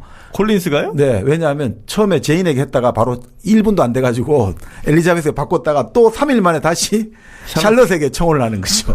야, 무슨 개도 아니고. 줏대가 없어, 줏대가. 강아지들 보면 이놈한테 저놈한테 가도 찝쩍대듯이. 그래서 결국 이제 샬럿이 청혼을 받아들이고 3일 만에 결국은 결혼을 하기로 하는 거죠. 근데 샬럿이 3일 만에 또 뭐라 그래. 엘리자베스가 이제 얘하고 더 이상 속 깊은 이야기 못 하겠구나. 어떻게 저런 남자 결혼할 수가 있냐. 샬럿이 이제 나중에 엘리자베스 와서 이야기를 하는 거죠. 네. 미안하다. 근데 사실 내 인생의 목표는 결혼이야. 나는 다른 거 다 필요 없어. 그냥 나는 가정을 갖고 싶어. 편안한 가정을 갖고 싶어. 그게 가장 좋은 가난 예방책이야. 내 같은 노처녀가 이제 더 이상 어떻게 살아갈 거야. 아버지 돌아가시고 나면. 남동생들이 있긴 하지만 걔들 짐밖에 더 되겠어? 그럼 내가 어떻게 살아가느냐. 나는 지금 빨리 남자를 잡아야 돼. 중요한 것은 그 남자가 마음에 들고 이런 사람이 중요한 게 아니야. 나는 결혼 자체가 중요해. 그렇게 된 거죠. 그러니까 베넷 부인이 충격을 받게 되는 거죠. 이렇게 돼버리면 이제 당신 죽으면 우리 집 재산이 저 샬럿에게 다 가는 거야? 그러니까 남편이 위로를 해줘요. 걱정하지 마. 내가 당신보다 더 오래 살 수도 있을 거야. 걱정하지 마. 아, 그런데 아빠가 안 죽으면 되네. 그러니까 네가 먼저 죽어. 내가 좀 오래 살게. 야, 이 아저씨 재밌네. 이게 사실은 이런 거죠. 제인 오스틴의 소설이 지금도 이때 치는 게 바로 이런 대목인데 사실 여성이라는 거는 연애를 하거나 안 하거나 로맨스를 하거나 안 하거나 사실은 그걸로 상처받을 수 있는 존재가 여자다. 이걸 보여주잖아요. 샬럿도 똑똑한 애예요. 근데 샬럿은 지금 용모가 떨어지고 나이 노처녀고 내가 이 개척할 게 없어요. 직업을 가질 수도 없어요. 그러니까 그 남자 별론 줄 알면서도 그냥 결혼하는 거지. 그렇죠. 그러니까 이 소설에 보면 가난한 미혼 여성이 어떤 문제에 직면하게 되는지 내 삶을 살아가는데 그리고 뭐 나중에 다른 책에도 나오지만 남봉꾼은 또 어떻게 여자를 유혹하는지 다 나오거든요. 이런 대목에. 그러니까 그런 것들이 지금도 사실 근본적인 문제를 깔고 있는 거죠. 근데 사실 결혼을 안 하면 뭐 지금 여러 가지 이야기 나오지만 이렇게 돈을 뺏길 수도 있고 그죠? 그리고 평생을 가난하게 살아야 되니까 반드시 결혼을 해야 되는 거죠. 당시 또 19세기 초반에 영국 사회에서는 결혼 안 하고 혼자 살고 이러잖아요. 특히 독신남 같은 경우 세금을 많이 물렸거든요. 독신남? 예. 아, 독신세 같은 게 있어요? 그렇죠. 미혼도 총각은 더 많은 세금을 내야 되니까. 오, 재밌다. 그러니까 싱글로 돈을 더 무느니 결혼을 해라 이거죠. 아, 그럴 바에는. 혹시라도 여자한테 나가는 돈이 아까워서 결혼 안 하는 남자가 있을 수도 그렇죠. 있으니까 세금을 많이 물리는구나. 그러니까 부모도 또 힘들어요. 지금도 부모가 힘들지만 부모도 결국 자식을 결혼을 시켜야 되잖아요. 네. 그러니까 특히나 딸에게는 지참금을 줘야 된단 말이죠. 그러니까 이 지참금이 셀링 포인트라는 거죠. 진짜. 이 지참금 유무가 이 돈이 많아야지 달려드니까. 많이 줄 수 있으니까. 네. 그래야지 이 딸들이 좀 더 시집갈 기회가 넓어지잖아요. 그러니까 부모들은 또 지참금 마련해야 되는 거죠. 참 힘든 거죠. 진짜 완전 여긴 매매혼이네. 그렇죠? 지금도 별반 다르지 않잖아요, 근데. 그러니까 지참금 많은 여자를 노려야 되잖아요. 그러니까 이제 차남들, 바람둥이가 아니라 차남들. 그렇네. 그러니까 어린애들 노리는 거예요. 어린애들이 아직 사리 판단이 못 하잖아요. 그러니까 당신을 사랑한다고 들이대면 애들이 홀랑 넘어가니까 이 오만과 편견에도 그 나오는 거죠. 바로 다시의 여동생을 바로 위컴이 노려가지고 했는데 그래도 그 여동생이 마지막에 오빠에게 말을 했단 말이죠. 위컴이 나보고 내일 도망가자고 한다. 그 도망을 어디 가자면 잉글랜드에서는 당시 영국도 잉글랜드, 스코틀랜드 있지 않습니까? 잉글랜드 법에서는 미성년자 결혼은 반드시 후견인이 동의를 해줘야 되거든요. 스코틀랜드 가는 이유는 스코틀랜드는 필요 없거든요. 뭐 미국에 라스베가스 결혼하기 쉽잖아요. 그 하듯이 여기는 그냥 가서 그냥 공증인 정도만 입회만 세우면 다 결혼되니까. 그러니까 그거 가서 결혼 딱 하고 나서 무조건 와서 이제 나도 권리가 있다. 이런 식으로 나는 이제 이 여자의 남편이다. 돈 내놔. 이렇게 되니까. 근데 얘네 집안에 지참금이 많지 않았잖아요. 다하시 집안에? 아니, 이 베넷 집안에. 그렇죠. 그러니까 위컴이 그러면은 왜, 그래서 그 뭐 이모네 집안에서. 그러니까 위컴은 본래 결혼을 안 하려고 했죠. 나오잖아요. 마지막에 막내딸 데리고 도망을 칠 때 결혼 안 하려고 했는데 결국 그러니까 그럼 더 집안의 수치가 되니까 결국 그래서 그걸 다 해결해 준 사람이 나중에 나오죠. 키다리 아저씨가 그러니까 이거는 보면 사실 신데렐라에다가 키다리 아저씨에다가 다 이게 섞여 있는 거죠. 이 환상이. 누군가가 나 모르게 모든 집안의 골칫거리를 다 해결해 준다. 이런 게 제일 좋잖아요. 사람 사랑하는데 우렁각시가 나타나가 모든 내 걸 다 해준다. 남녀 사실은 판타지죠. 자 그렇게 됐는데 결국 어떻게 됐냐. 런던에 있는 외삼촌이 와요. 외삼촌은 사업을 하는데 천황 직업인 거죠. 이 딸들 베네카의 딸들에게는 사실은 자기들을 높여주는 존재가 아니라 근데 사실 이 외삼촌 부부가 아주 품이 있는 사람들이에요. 사실은. 그러니까 이제 더 이상 신분으로 결정하면 안 된다는 게 보여주는 거죠. 자 그래서 이제 오고 이러니까 매일 연애가 열려요. 파티가 열리고 그런데 애초 그 빅리하고 여기가 곧 뭔가 초대에 응하고 결혼할 것 같이 됐는데 갑자기 급한 일이 있어가지고 떠나요. 그리고 이게 뭔가 제인하고 결혼 이런 것들이 브레이크가 걸리게 된 거죠. 뜨뜻미지근해. 그렇죠. 그러면서 이게 좀 뭘까 되는데 그 상태에서 결국 제인은 런던에 있는 외삼촌 집을 한번 가보기로 하는 거죠. 어차피 런던에 빅리가 갔다고 하니까 겸사겸사 거기 가면 만날 수도 있고 그게 엘리자베스는 이제 위컴의 호감을 가지게 되는 거죠. 그렇지만 위컴은 역시 본색이 드러나는 거죠. 돈 많은 여자 메리 킹이 10,000파운드의 지참금이 있다고 하니까 글로 가버리는 거죠. 그러니까 동생들이 더 상심하는 거죠. 왜 언니하고 엘리자베스하고 위컴하고 잘 되면 좋았을 텐데 왜 가는지 위컴이 다른 여자한테 갔는지. 근데 엘리자베스가 아주 재밌는 말을 해요. 참 우리 동생들은 세상 물정을 몰라. 못생긴 남자뿐만 아니라 잘생긴 남자도 먹고 살 재산이 필요하다는 이 안타까운 사실을 왜 받아들이지 못하는 거야. 엘리자베스 똑똑한 여자예요. 그리고 당연한 거 아니냐. 그 남자도 아무것도 가진 게 없는데 돈이 많은 여자한테 가는 건 당연하지 않아? 뭐 이렇게 되는 거죠. 자, 그래서 엘리자베스도 이제 또 떠나게 되는 거죠. 제인이 먼저 런던에 가게 되고 엘리자베스도 먼저 외삼촌 댁 런던에 방문하게 되고 그 다음에 친구 샬롯이 콜린스 집안에 이제 시집을 갔잖아요. 그 집안에 또 방문하게 되는 이제 그 여행을 짜는 거죠. 그러니까 외삼촌 집에 방문해가지고는 이제 결국 알게 된 거죠. 제인이 바로 빅리를 만나지 못하고 있다는 걸 알게 된 거죠. 누가요? 엘리자베스가 제인하고 빅리가 런던에 같이 있는데도 교류가 없다는 걸 알게 된 거죠. 그리고 이게 뭐가 있구나. 그러니까 빅리의 누이가 제인하고 결혼하는 걸 싫어하든지 아니 뭔가 야료가 있다 생각하게 되는 거죠.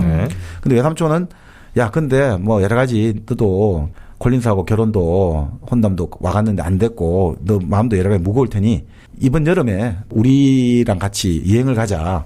그 잉글랜드 가장 북부 더비시라는 지방에 같이 가자 이렇게 되는 거예요.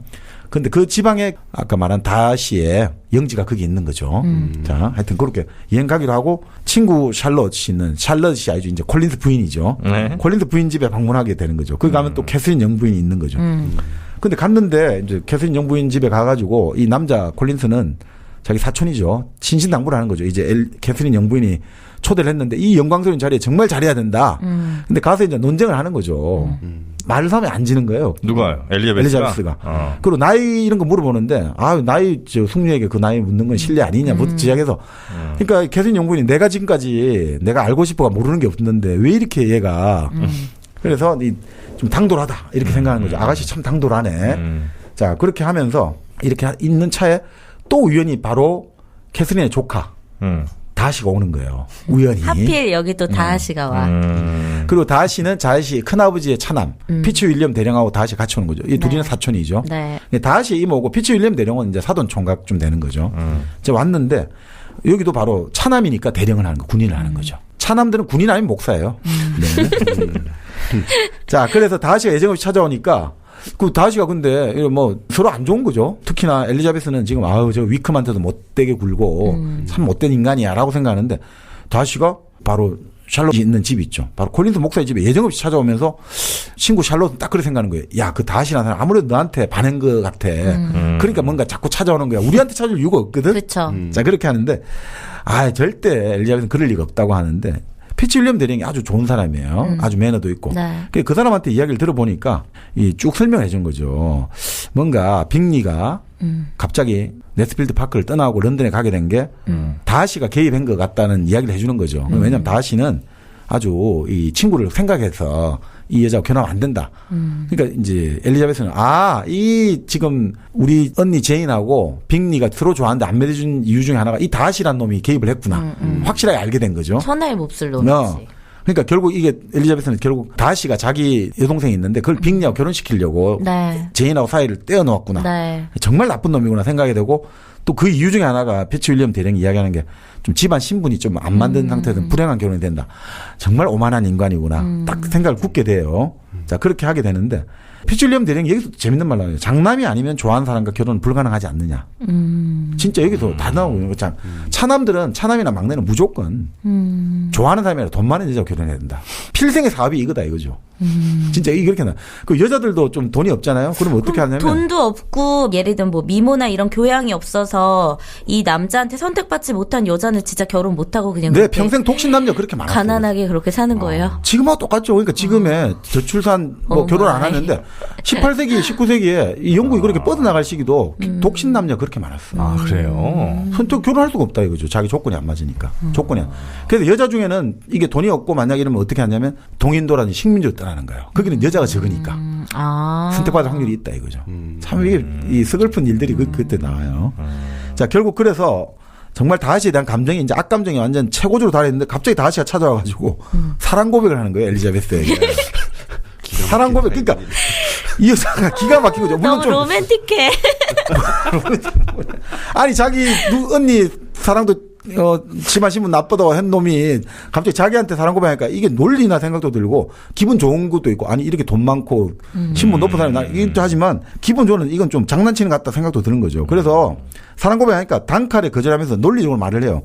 당신이야말로 내 사랑하는 언니의 행복을 파탄낸 장본인하고 내가 어떻게 결혼하느냐. 그리고 당신은 위컴의 나쁜 점인 거 다 알고 있다. 어릴 때 같은 형제처럼 자는 위컴의 나쁜 당신에 대한 견해는 나는 이미 정해져 있다. 편견이 딱 정해져 있는 거죠. 근데 다하시가 기가 찬 거죠. 그래서 다하시가 다음날 편지를 전해줘요. 그 편지에 보면 이야기가 다 나와요. 편지가. 그 자기 친구 빅리와 당신 언니 제인 결혼 반대하는 이유가 있는 거예요. 진짜 이게 냉장에 나와요. 신분이나 지위도 문제지만 네. 당신 어머니와 여동생들 뜻대로 당신 아버지가 보여주는 그 무교양. 교양이 없어서. 교양 없고 그 천박한 태도. 이거는 불행한 결혼이 예정돼 있다 이거죠. 그러니까 참 이게 그게 맞는 말인데 반박도 못하고. 그렇죠. 반박을 못하는 거야. 난 그래서 빅리에게 말했다. 웃음이 해픈 같다고 했지 않았냐 제인은. 그래서 네가 생각하는 만큼 제인이 그렇게 너를 안 좋아한다. 이건 내가 관찰을 친구로서 나는 아주. 그래서 빅리도 내 선택을 받아들인 거다. 근데 런던에 와 있다는 말은 안 했다. 그래서 나도 런던에 와 있다고 했으면 분명히 빅리도 만나러 갔겠지만 내가 그 말 안 했다. 근데 친구 결혼 반대한 이유는 이렇다. 두 번째 위컴에 대한 거 딱 설명 다 해준 거야. 위컴은 정말 낭비백이 있는 놈이다. 얘는 이미 목사를 달라고 내가 인명권을 가지고 있지만 지가 목사 대신에 돈을 달라고 해서 3,000파운드를 이미 줬다. 그런데 또 3,000파운드 하고 나서 또 목사를 달라고 할 만큼 철면피다. 그게다 그것도 안 된다고 하니까 내 여동생을 돈을 노리고 공략을 했다. 이 동생이 이러니까. 그렇지. 여동생을 잡으려는 이유가 그거였구나. 그래 사랑의 도피를 하자고 네, 스코틀랜드로.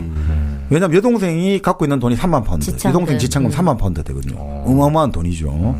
그러니까 또 자기가 여동생을 끔찍이 생각하니까 여동생한테 지참금 3만 펀드뿐 아니라 매년 또 돈을 많이 줄 거다라고 생각하는 거예요. 그래서 내가 이런 나쁜 놈을 어떻게 할 수가 있겠냐. 그래서 내가 위컴하고 그렇게 안 한 거다. 그러니까 엘리자베스가 이 편지를 읽으면서 너무 착잡한 거예요. 너무 착잡한 거죠. 나는 되게 똑똑하다고 생각했는데 난 사람을 잘 본다고 판단을 잘한다고 했는데 한마디로 말해서 다하시가 처음에 나보고 그럭저럭 봐줄만 하지만 별로 예쁘지 않아. 그걸 날 무시한 거에 기분이 나빴고 또 위컴은 처음부터 나에게 호감을 표시하니까 기분이 좋았고 내가 이렇게 편견이 가득하고 어리석은 인간이었구나. 그러면 또 한편으로 자기 가족에 대한 수치심이 너무 커지는 거예요. 그쵸. 그래, 우리 동생, 엄마 너무 부끄러워. 정말 부끄럽다. 근데 다음 날 피츠 윌리엄 대령과 다시는 그 로징스를 떠나고 그리고 이제 여기 엘리자베스도 롱본으로 돌아오는 미치는 줄 알았잖아요. 이거 잡아야 되는데. 아니 근데 그렇기 때문에 또 다하시가 더 마음이 엘리자베스에 대한 사랑이 더 커지지 않았을까요? 네. 내가 당연히 나 이 정도 재산이고 내가 좋다고 청혼하면 당연히 받아줄 줄 알았는데 이걸 단칼에 거절하니까 더 매력이 있는 거지. 그러니까 이게 참 다하시는 오만한 거잖아요. 내가 이 정도 했으면 얘는 당연히 받아들일 거다 했는데 안 받아들이고 또 엘리자베스도 편견이 있는 거죠. 하여튼 이 사람은 비열한 놈이야 라고 생각하니까 기본적으로 좀 안 좋아하는 거죠. 그러니까 아무리 좋은 의미로 지금 사랑 고백해도 그렇게 안 받아들이잖아요. 저건 진정한 의미의 사랑 고백이 아니다. 아니, 근데 어떻게 둘이 그럼 사랑하는 거예요? 그러니까 자, 언제 사랑해? 자, 그래서 결국 연애 장면 넘어가. 네, 롱본 돌아와가지고 언니한테는 이야기 다 털어놓는데 다시야 청혼했다는 이야기하니까 언니가 좋아 막 놀래지만 언니 이야기는 할 수 없잖아. 그러니까 언니 이야기 빼고 이야기를 하죠. 그런 다음에 이제 외삼촌 부부하고 북쪽 여행을 하게 되는 거죠. 그래서 북쪽 여행을 더비시를 하다가 펜블리 지방에 다시 저택을 한번 구경하게 된 거죠. 다시 또 안 온다니까. 그 갔는데 우연히 다시가 내일 온다 해가지고 갔는데 바로 하루 전에 갑자기 와서 만나게 된 거죠. 우연히 만나 거기서. 근데 다시가 상당히 상냥하게 이야기를 하고 외삼촌 부부 신분이 떨어지지만 아주 잘 대해주고 여동생을 소개시켜주고 있다는 거예요. 이게 의미가 다르거든. 다시가 엘리자베스에게 우리 여동생을 한번 만나보지 않겠냐. 나의 가족을 소개한다. 이거는 진짜 친하게 하려고 하는 게. 그러니까 이게 빅리도 같이 와 있었거든. 빅리 집안. 그러니까 빅리 양이 눈치채고 딱 이렇게 몇 명 모여 있잖아요. 모여 있는데 그 이야기를 끄집어내는 거예요. 빅리, 빅리 양, 다시, 엘리자베스 모여 있는 자리에서. 이번에 그 롱본에 그 군부대가 이동하니까 귀대에 큰 손실이 있겠네요. 이렇게 이야기하는 거야. 군인들하고 너희들 여동생하고 니하고 다 좋아하지 않았냐, 위컴하고. 근데 부대가 떠난다고 하니 큰 손실이 있겠네. 그러니까 위컴을 끄집어내갖고 엘리자베스 공격하려고 했는데 다시는 빅리 양은 그렇게 엘리자베스 공격을 했는데 이거는 누구를 공개하는 거예요? 다시 여동생한테 완전히 가슴 뜨끔하게 만들잖아. 거기에 바로 위컴이 있고. 그렇지. 그러니까 이 여자가 참 모르니까 막 엘리자베스 공개하려지만 이건 사실은 다시 남매를 아주 곤혹스럽게 만드는데 엘리자베스가 참 침착하게 대응을 해주는 거지. 그러니까 더 다시의 누이 동생과 다시는 더 이 여자 진짜 괜찮다 생각하는 호감을 갖게 그렇죠. 되는. 그러니까 엘리자베스는 기본적으로 자기 확신이 강한 사람이에요. 아주 침착한 사람인 거죠. 내 자존감이 강하기 때문에 별로 그렇게 남한테 안 휘둘리는 거죠. 남이 도발해도 별로 안 넘어가는 거예요. 자, 그래서 또 호감을 받게 된 거죠. 자, 그 차에 그렇게 펜벌리에서 그렇게 있는데 갑자기 급한 편지가 와요. 그 편지를 받아보니까 엘리자베스 읽어보니까 막내 리디아가 위컴과 눈이 맞아 도망을 쳤다는 거예요. 위컴이랑? 네. 도망쳤는데 결혼을 한다더라. 그러니까 그 편지가 이제 언니 제인이 보낸 편지인데 스코틀랜드로 도망을 쳤다니까 결혼하려고 하나 보다. 그 다들 그 편지에 그러면 근데 그러면 진짜 괜찮은 놈 아니냐? 리디아 아무것도 가진 것도 없고. 그러니까. 근데 결혼하러 간다는 건 대단하다. 근데 바로 편지가 뒤에 한꺼번에 왔는데 같은 편이 먼저 읽어보고 첫 번째 편지 거기 내용을 수정하자. 아니야. 지금 이게 결혼 의사가 없는 것 같아. 얘들이 스코틀랜드가 아니라 런던으로 갔단다. 런던 갔는데 가다가 임대마차를 갈아타고 런던으로 갔다. 근데 이때 임대마차라는 게 거기서 젊은 연인들이 거기서 좀 관계를 맺을 수 있다. 쉬었다 가는 곳. 네. 이 의미가 다르다 이거지. 그러니까 이거 큰일 났다. 지금 이제 집안의 망신이고 얘 이제 인생 끝난 거 아니냐. 결혼이 아니고. 네, 결혼도 아니고. 결혼하려면 스코틀랜드. 놀이개로. 리디아가 어리고 그 놀이개가 같이 되는 거죠. 그러니까 아버지가 지금 놀래가 런던에 찾아갔는데 네. 엄마도 난리가 났다. 아버지는 찾아가서 집안의 명예, 신사계급이잖아. 결투를 신청할 건데 그럼 아버지 죽을 거 아니냐. 그러면 곧바로 아버지 죽으면 이 재산은 살렸다고 우리는 큰일 났다. 리디아는 저렇게 집안 망신시키고 아버지가 복수를 하게 되면 아버지는 죽을 게 뻔할 거고 막 네. 난리가 났다는 거죠. 그때 다시한테 이게 막 만나게 돼갖고 이 여자가 막 눈물을 쏟게 되는 거죠. 어떻게 이게 다시가 아니 당신 지금 얼굴이 새하얗게 질렸는데 무슨 일 있냐니까 말하기 싫었지만 막 말이 나오는 거예요. 눈물 쏟으면서 사실 이렇게 됐다. 내가 정말 위컴 이런 나쁜 놈한테 이게 어떻게 된지 그러니까 외삼촌한테 가서 지금 빨리 이게 뭔가 문제를 해결해야 될 것 같으니까 외삼촌이 걱정하지 마. 바로 런던 가자. 내가 찾아보고 내가 문제를 해결하면 외삼촌이 사업을 하니까 돈은 좀 있잖아요. 그러니까 출발하는 거죠. 자, 그렇게 나가는데 외삼촌 집은 런던에 가고 여기는 롱본에 와가지고 기다리고 있는 거죠, 소식을. 근데 엘리자베스가 엄마하고 여동생하고 제인하고 있는데 헛똑똑이 여동생 메리는 맨날 이런 이야기 하는 거야. 아, 여기서 우리는 교훈을 얻을 수 있을 것 같아.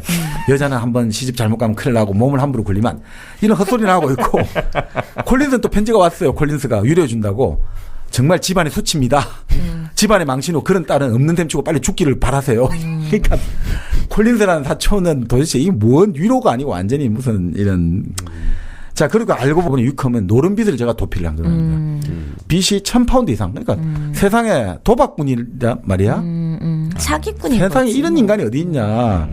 그런데 아버지가 이제 결국 돌아왔어요. 그래 아버지가 엘리자베스 네 말이 맞았다. 내가 좀 다리 몽둥이를 부서뜨려서라도 집에 데리고 있어야 되는데 내가 그냥 잘한다 어디까지 어리석을 수 있는지 한번 시험해 보려고 하다가 이렇게 됐다.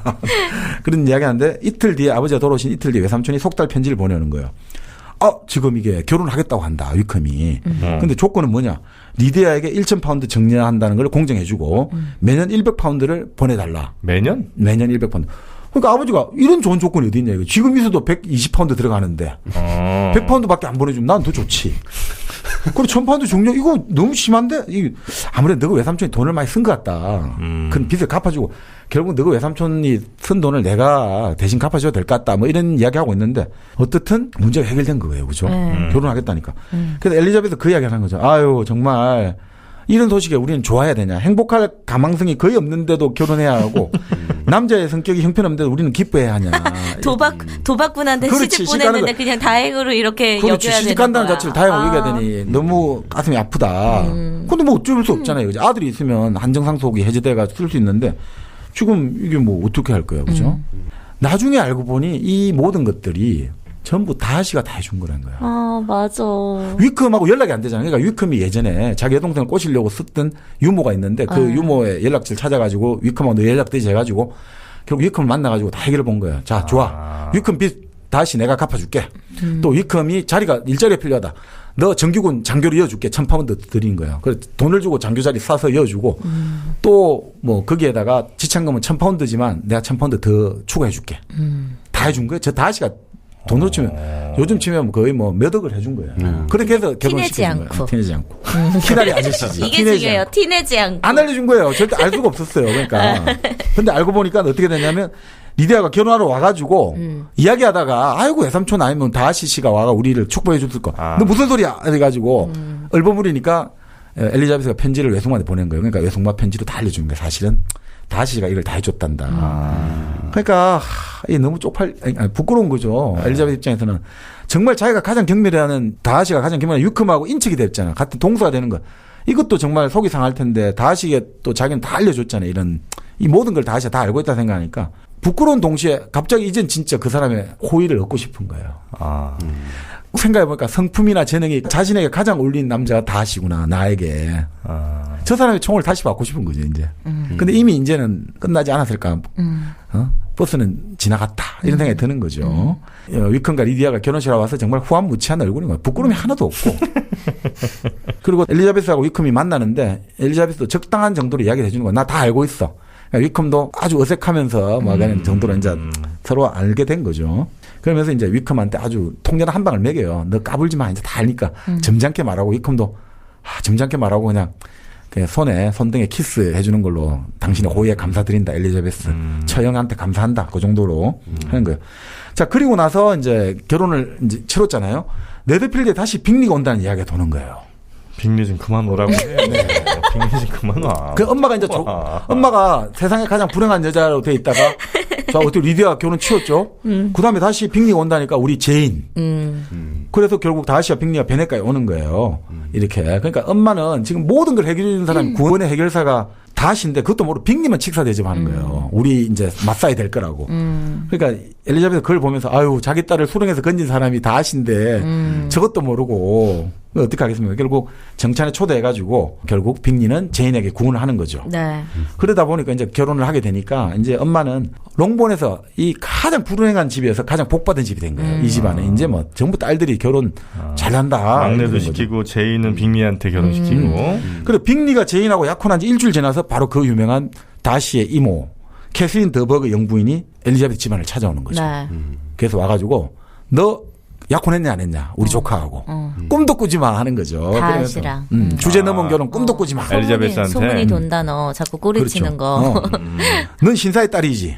그렇지만 너의 엄마라든지 너의 친척들을 봐라. 너희 그리고 여동생들 얼마나 교양 없냐. 그러니까 넌 절대 결혼하면 안 돼. 그러니까 엘리자베스는 또박또박 하는 거죠. 아니 나는 내 인생을 왜 당신의 말대로 들을 이유도 없고 그건 나의 판단이고 쭉쭉 이야기하면서 그렇게 캐슬린 더버그 영부인은 화를 내고 가고 영문도 모르는 어머니는 아유 저런 영부인이 우리 집안에 와줬다는 것만 들어도 얼마나 고귀한. 자 그러면서 다시가 찾아오고 산책을 하게 되는 거예요. 네. 그래서 고마움을 표현하니까 거의 다시가 깜짝 놀라면서 아니 그 가드너 부인 자기 외숙모죠. 가드너 부인이 그렇게 입이 가볍단 말이에요. 왜 그 말을 해야 돼? 아니 그게 아니에요. 뭐 이런 이야기하면서 막 하다 보니까 당신 근데 그 자존심 강하고 이런 당신이 어떻게 그 오만한 당신이 그런 정말 천박한 남자하고 인척이 된다. 만약 이렇게 어떻게 그걸 했냐니까. 다시 딱 한마디 하는 거죠. 다 필요 없고. 널 사랑하니까. 난 당신만을 생각했어. 뭐야? 저 한심한 눈으로 보지 말아요. 너무 떨리잖아요, 이거. 그렇지 않아요? 네, 그렇죠. 난 당신만을 이 생각했어. 여자들은 정말, 그러니까 왜냐면 이 다하씨가 뭐 영화를 봐서 저는 좀 그렇겠지만 이 배우가 그렇게 외모가 출중하지 않단 말이에요. 근데 진짜 멋있어 보이는 거예요. 그 아우라 하면. 그 최고의 장면은 사실은 그 BBC에서 나왔던 콜린 퍼스 있잖아요. 콜린 퍼스가 분한 다하씨 역할이 가장 인기가 있었고 특히나 그 콜린 퍼스가 거기서 그 장면에서 이제 답답하고 이럴 때 뭐 물에 뛰어든 장면인데 그 벌거벗고 물에 뛰어들거든요. 그 영국 여성들 전 세계 여성들의 심장에 불을 질렀다. 아 그래, 이걸 봐야겠네. BBC가 그러면. 최고죠. 최고라고 보죠. 드라마 오만과 편견. 네, BBC 그게 6시간짜리인가 뭐 한데 그럴 거예요. 이거 끝장나 다하씨가. 결국 그래서 다하씨는 결국 당신 말 생각해서 말하고 청혼을 하게 되고 아버지 서재에 가서 청혼을 말하고 성장을 받아내는 거죠. 그러면 이런 이야기 하는 거죠. 아버지가 그래서 엘리자베스를 불러요. 너는 말이야 진심으로 남편 된 사람을 존중하지 않으면 너보다 더 나은 사람으로 존경하지 않으면 너는 행복해질 수도 유복해질 수 없는 애야. 너 정말 좋은 남자 만났다. 결국 그래 되는 거죠. 그래서 그래요 하고 엄마는 이제 완전 한마디로 말해서 로또를 이거는 뭐 이중로또. 근데 여기 엘리자베스를 만나고 나서 더 미치는 거죠. 이거는 상대가 다르다는 거죠. 펜벌리의 영지가 있고 제인하고 빅리하고 차원이 달라지는 거죠. 그러면서 이제 쭉 이야기를 하는 거죠. 결국은 당신만을 좋아했다. 결국 그죠? 왜 나를 좋아할까? 뭐 엘리자베스 말 다 하지만 결국은 계급에서 개인으로 넘어가는 요거를 이제 결국 딱 포인트를 잡아낸 거죠. 결국 그래서 둘이는 이제 행복하게 잘 살았답니다. 그렇죠, 맞습니다. 끝났죠 이제? 네. 이런 얘기였군요. 그렇죠. 결국 이제 뭐 좋은 배우자 감매이란 게 과연 뭔지 이런 걸 한번 보여주는데 저는 참 여기서 보면 물론 다하씨가 돈이 많고 신분이 높고 하지만 결국 제가 보면 이 오만과 편견은 뭐 아까 말씀드렸습니다만 좋은 배우자는 결국은 리스크 상황에서 위기 관리, 위기 해결을 잘해주는 사람이 좋은 배우자거든요. 돈으로 해결했잖아. 돈만 갖고는 안 됐겠죠. 그런가요? 그러니까 이게 결국은 그런 이야기 하지 않습니까? 우리가 서약할 때 힘들 때나 어려울 때나 슬플 때나 그게 중요하잖아요. 맞아. 그게 리스크 상황에서 결국 결혼이라는 거는 우리가 한 개체로 살아가는데 부모하고 평생 살 수 없잖아요. 결국 살아가는데 내 생존 확률을 높이는 작업이거든요. 그렇게 해서 남과 살아가는 거잖아요. 생존 확률을 높이고 타인과 살아가는 결혼을 해야지 가족을 이뤄야지 이 사회를 살아가는 가장 기본 단위잖아요. 기본 단위가 그걸 해서 남과 공생하고 남을 환대하는 법을 배우는 건다. 결혼을 해갖고 전혀 다른 타인과 살아야 되잖아요. 그 타인과 존중해서 환대를 할 때 내가 다른 사람들, 다른 이웃들을 잘 환대할 수 있잖아요. 그러니까 결혼은 그 좋은 배우자라는 거는 결국은 바로 이런 어렵고 힘든 상황에서 그거를 티내지 않고 그때 본성이 드러나잖아요. 그럴 때 짜증내고 니 탓이야. 전부 이게 다 네가 이런 사람하고는 결혼하면 안 되는 거죠. 그렇게 하면 위험한 생활이죠. 아니 그러니까 정말 같이 내가 알아서 같이 그게 바로 그거 아니냐 이거죠. 약간 다하시가 나 같은 스타일인가 보다. 어디를 어떤 면에서 도대체? 나는 이게 뭐 좀 어려운 일들이 벌어져도 내가 다 그냥 물밑에서 다 해결하는 스타일이거든요. 그래요? 네. 죄송해요. 내가 다 아시구나. 난 이제 정다하시라고 좀 들었어요. 아니 물론 뭐 그쪽 가정에선 그럴 수 있겠죠. 그러니까 이게 그런 이야기 하잖아요. 어떤 사람들이 좋은 배우자를 찾는 기준을 자꾸 여러 가지 조건하는데 여기서 제일 중요한 조건은 어떤 사람들은 여행을 한번 가보고 술을 한번 먹여보고. 맞아. 그 여행도 힘들고 긴 여행. 해외여행을 그러니까 아니 그냥 어려운 일들이 많이 생겨나잖아요. 그쵸. 그럴 때 본성이 드러나죠 거기서. 일단 지나간 과거를 탓하지 말고 지금 여기서 어떻게 할 건가. 뭐 지금 호텔이 예약이 된 걸로 됐는데 예약이 안 되고 방이 없다. 그 탓하면 뭐 할 거야. 내가 그래서 확인해 보라고 했잖아. 맨날 덜렁대고 이래가 어떻게 할 거냐 이거보다 그래? 그러면 뭐 다른 데를 한번 찾아보자. 뭐가 이걸로 빨리 모두 전화에 빨리 되는 사람들. 리스크 생겼는데 빨리 해결하는 사람이 돼야지. 맨날 타령하고 누가 잘했니 못했니 해버리면 이건 안 되잖아요. 나중에 그런 사람들이 중요하지 않나. 그러니까 결국은 좀 뭐라고 설명해야 되나요? 하여튼 어른스러운 사람들. 어른스러운 사람들. 그렇죠. 탓하지 않는 사람이 어른스럽잖아요. 그런 거 아닌가 이런 생각이 좀 듭니다. 저는 뭐 항상 예전부터 그랬고 지금도 앞으로도 뭐 그럴 것 같습니다만 첫 번째 결혼의 조건은 밝은 사람. 밝다는 게 결국 그 위기 상황. 위기 상황에서도 웃을 수 있는. 힘든 상황에서 웃을 수 있는 사람. 이게 첫 번째 조건이거든요, 저는. 그러니까 자기한테 화내지 않는 여자. 내가 이렇게 극한까지 몰고 가도 그런 상황에서 화내지 않는. 그게 첫 번째 조건. 그러니까 이게 보통 우리가 더 좋은 사람이 나타날 수 있잖아 이런 이야기 하잖아요. 근데 그게 없다고 보더라고요. 어떤 사람들은. 더 좋은 사람이란 건 없다 이거지.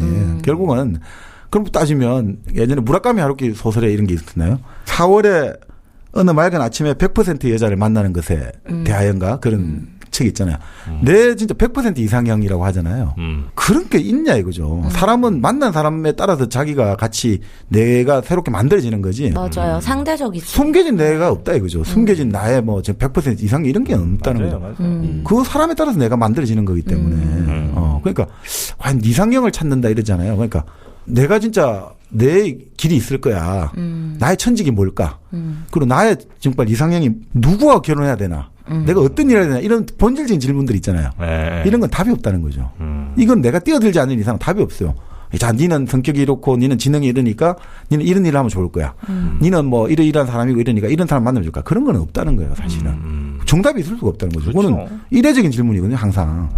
생이 다시 반복이 안 되기 때문에 패턴이 안 되잖아요, 우리 그러니까 그거는 자기가 만들어내는 거다 이거죠. 그러니까 더 좋은 이상형 이런 거는 사실은 의미가 없지 않느냐.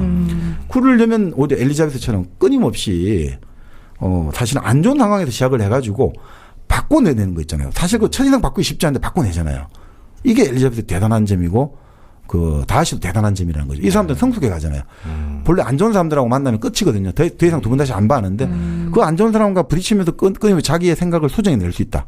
이런 유연함을 가지고 있는 사람들은 어른이란 말이죠. 이런 사람들은 살아가면 절대 후회하지 않는 결혼을 하는 거죠. 저는. 저 진짜 반성을 많이 하게 되는 게 늘 되게 남자만 따졌던 것 같아요. 내가 좋은 여자가 되기보다는 그러니까 내가 존경할 수 있는 남자만 계속 찾고 그래서 이제 결혼도 하고 결혼하고 나서도 계속 이 남자가 모범을 보이길 바라고 좋은 남자이기를 바랐던 것 같은데 제가 먼저 좀 위기 상황에서 어른스러운 모습을 보이는 아내가 돼야겠다라는 반성을 오늘. 너 자체가 위기야. 무슨 위기 상황 얘기하고 있어. 네가 위기인데. 그러니까 반성을 해야겠다고요. 이거 굉장히 사람을 성숙하게 만드는 작품이네요. 그렇죠. 그러니까 이게 결국은 엘리자베스도 그렇고 다하시도 그렇고 결국은 내 생각이 맞았어. 네. 내 말에 맞았어. 여기에 그거 하지 않는 사람이란 거죠. 그러니까 보통 사람들이 그런 이야기 하잖아요. 우리가 운전을 처음 할 때 누가 그 이야기 하더라고요. 운전을 할 때 처음 이제 초보 운전할 때 새 차 사지 말고 중고차부터 사. 그게 네가 운전이 서투르다 보면 네. 많이 부딪히게 되니까 새 차 하면 흠집 난다. 그렇죠. 근데 그래서 결혼도 그런 이야기 하죠. 연애를 할 때도. 그러니까 조건을 따져보고 좋은 사람하고 여러 개 해라고 하는데 그것도 상당히 위험하다는 거예요. 인간이란 건 자기 말이 있잖아요. 자기 판단을 증명하고 싶어하는 동물이란 거예요. 그치. 무슨 말이냐면 중고차를 사가지고 운전을 할 때 사고가 나잖아요. 막 하게 돼요. 그래야지 자기 판단.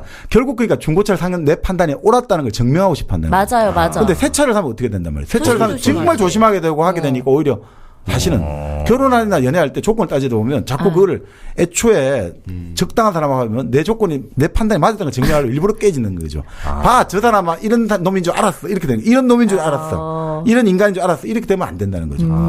오히려 사실은 정말 더 그러니까 조건을 달고 그러니까 있잖아요. 결혼세 약속, 결혼 조건 이런 거 하면 파토날 확률이 더 높아지는 거죠. 그러니까 내가 조건 달기 잘했지. 이런 자기 판단을 증명하고 싶어 하니까. 그 되게 공감된다. 그 말도. 그치. 그거에 끼워 맞추려고 하게 되고. 그러니까 결혼하고 이럴 때 그런 얘기 하잖아요. 우리가 동거하고 결혼이 왜 다르냐 이거죠. 그쵸. 맞아. 그 지점. 네. 동거를 하게 되면 언제든지 헤어질 수 있다라는 것 때문에 그 결혼 생활을, 그러니까 동거 생활을 유지 안 해도 된다는 마음이 이미 깔려 있어. 맹세를 하잖아요. 맹세. 공개적으로 맹세를 하는 거. 사람들 앞에서. 사람들 불러 모으는 거거든요. 네. 동거는 그런 거 필요 없어요. 근데 결혼을 왜 결혼식을 올리고 특히나 뭐 종교까지 동원하잖아요. 신까지 정인으로 부르는 거예요. 그렇게 불러야지 이게 그만큼 내가 공개적으로 했다 이거죠. 그 자기 구속을 하거든요. 판단에. 그런데 만약에 이제 그렇게 한 상태에서 결혼세약의 1조는 어떻든 서로 정조, 성실의 의무잖아요. 어떻든. 그 성실의 의무잖아요. 근데 그걸 만약 깨잖아요. 근데 그게 그런 경우 많죠. 많은데 문제는 그렇게 깰 경우에 그런 이야기를 하죠. 그게 잘 나갈 때는 사람들이 역시 남자다. 본래 영웅호색이야. 뭐 본래 뭐 능력 있네. 능력자야. 근데 사실은 그렇게 한 사람들은 그 자기 그거를 증명을 해야 되잖아요. 그러면 결국 약속이나 맹세라는 것은 깨지라고 있는 거야. 라는 행동 패턴을 보여줄 가능성이 높아요. 부인하고 약속을 깬 사람은 친구라든지 비즈니스라든지 모든 약속을 깰 가능성이 높아요. 왜냐하면 인간은 생각보다 그것들을 강조한 자기 판단이나 자기 이런 지금 행동을 합리화시키려 하기 때문에. 거군요. 정당화 자꾸 시키려 하기 때문에 약속을 깼잖아요. 그 깬 사람은 다른 모든 것들 약속을 깨려고 하는 성향이 강해요. 실제로 인간이 그래서 다시는 그렇게 바람둥이들이 배신 잘해요. 모든 면에서 여자뿐만이 아니라. 맞아. 그런 것 같아. 모든 면에서 배신. 우린 결혼할 때 그런 조항을 넣지 않았습니다. 그 약속을 깨는 그 배신의 아이콘이 되기 싫어서 아예 그 조항을 깼구나. 지킬 수 없는 약속 하질 않아요. 그렇죠. 그러니까 약속이라는 게 그만큼 사람들이 구속을 하는 거예요. 무의식 중에 그 약속을 파기한 사람은 하여튼 무의식 중에 자기 행동을 정당해서 계속 행동하게 돼 있거든요. 결혼식을 안 올렸다는 소문도 있어. 아니야. 우리 김병준 아저씨가 주례했다고. 그러니까 결국 그런 여기 보면 결국 결혼이라든지 이런 연애나 이런 가치를 결국은 남이 아니라 내가 스스로 발견할 수밖에 없어요. 이거는 해봐야 아는 거잖아요. 안 해보고는 알 수가 없어요. 맞아. 진짜 누구 말 같다. 어린애들이 이제 초등학교 들어가고 중학교 들어가는 애들이 공부하면 뭐가 좋나요? 그래도 안 좋으면 공부 안 할래. 이렇게 하면 아무 의미가 없잖아요. 결혼도 마찬가지라는 거죠. 결혼하면 뭐가 좋나요? 나 안 할래. 결혼하면 좋다는 건 확신을 누가 보장해 주지는 안 하겠다. 근데 그러면 답이 없어요. 이거는 인생을 살아봐야지 우리 아는 것처럼 결혼 행위라는 것도 살아보면서 우리가 의미를 사후적으로 발견하기 때문에 맞아요. 이걸 뭐라 말하기는 힘든 것 같아요.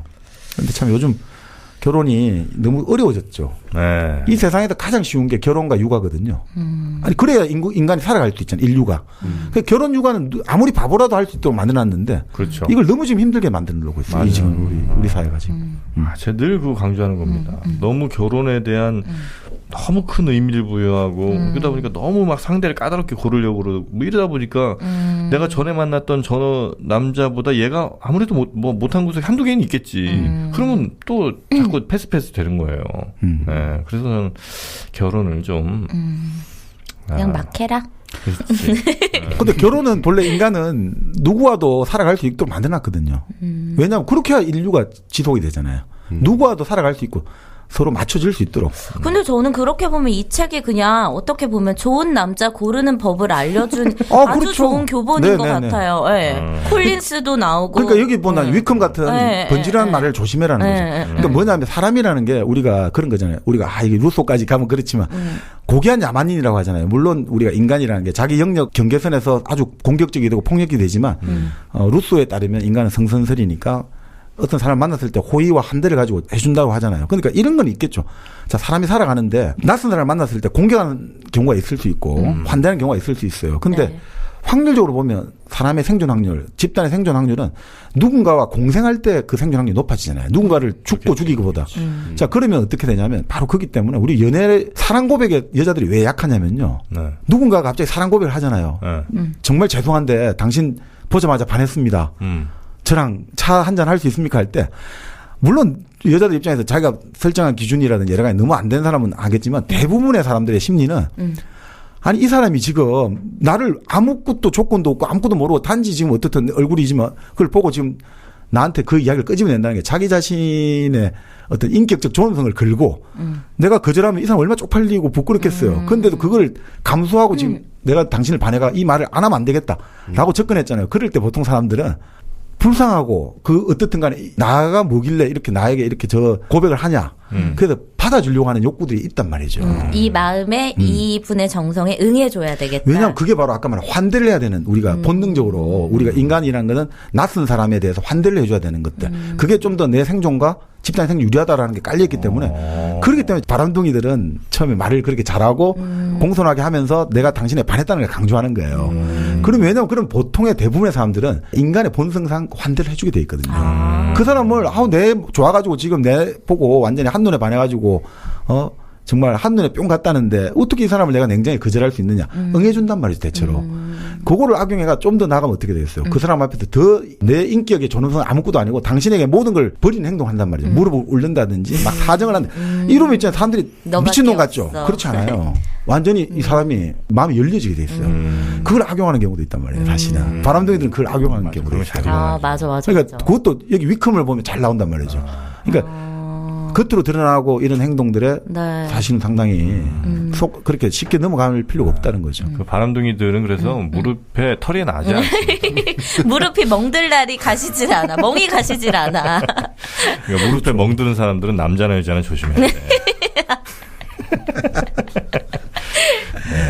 오만과 편견, 제인 오스틴. 약간 이름들이 많이 나와서 조금 복잡하긴 했는데, 스토리가. 대략 그래도 충분히 알아들을 정도는 되는 것 같고, 워낙 이 작품은 영화든 책이든 보신 분들이 많아서, 아마 이해하신데 어렵지는 않았을 것 같다는 생각이 좀 영화 재밌어요. 꼭 봐보세요. 영화. 요거는 영화, 이건 안 해도 돼. 이거 안 해도 돼. 똑같은 얘기야, 이거 지금 다. 똑같아. 자, 제인 오스틴의 오만과 편견. 말랑말랑하게 또 좀 가슴 설레게 한번 이번 시간은 해봤고요. 다음 시간에 좀 한번 딱딱한 번 가죠. 오늘 많이 싫었나 보다. 난 이쪽은 별로야. 다음 시간에 불교 이야기를 한번. 불교? 네. 불교 좋습니다. 난 딱딱해질래. 아니, 불교 이야기 중에 초기 경전에 아주 실천적인, 실용적인 질문들을 그래요? 제가 답해주는 게 있더라고요. 네. 수도 과정에서 있게 되는 성적 고민들에 관해서. 좋습니다. 저 성적 고민 없어요. 왜 제가 딱딱하다니까 갑자기 성적 고민을 내미십니까? 네, 다음 시간에 한번 큰일 없으면 불교 이야기 한번 도전해 보도록 하겠습니다. 자, 함께해 주신 여러분 대단히 고맙습니다. 고맙습니다.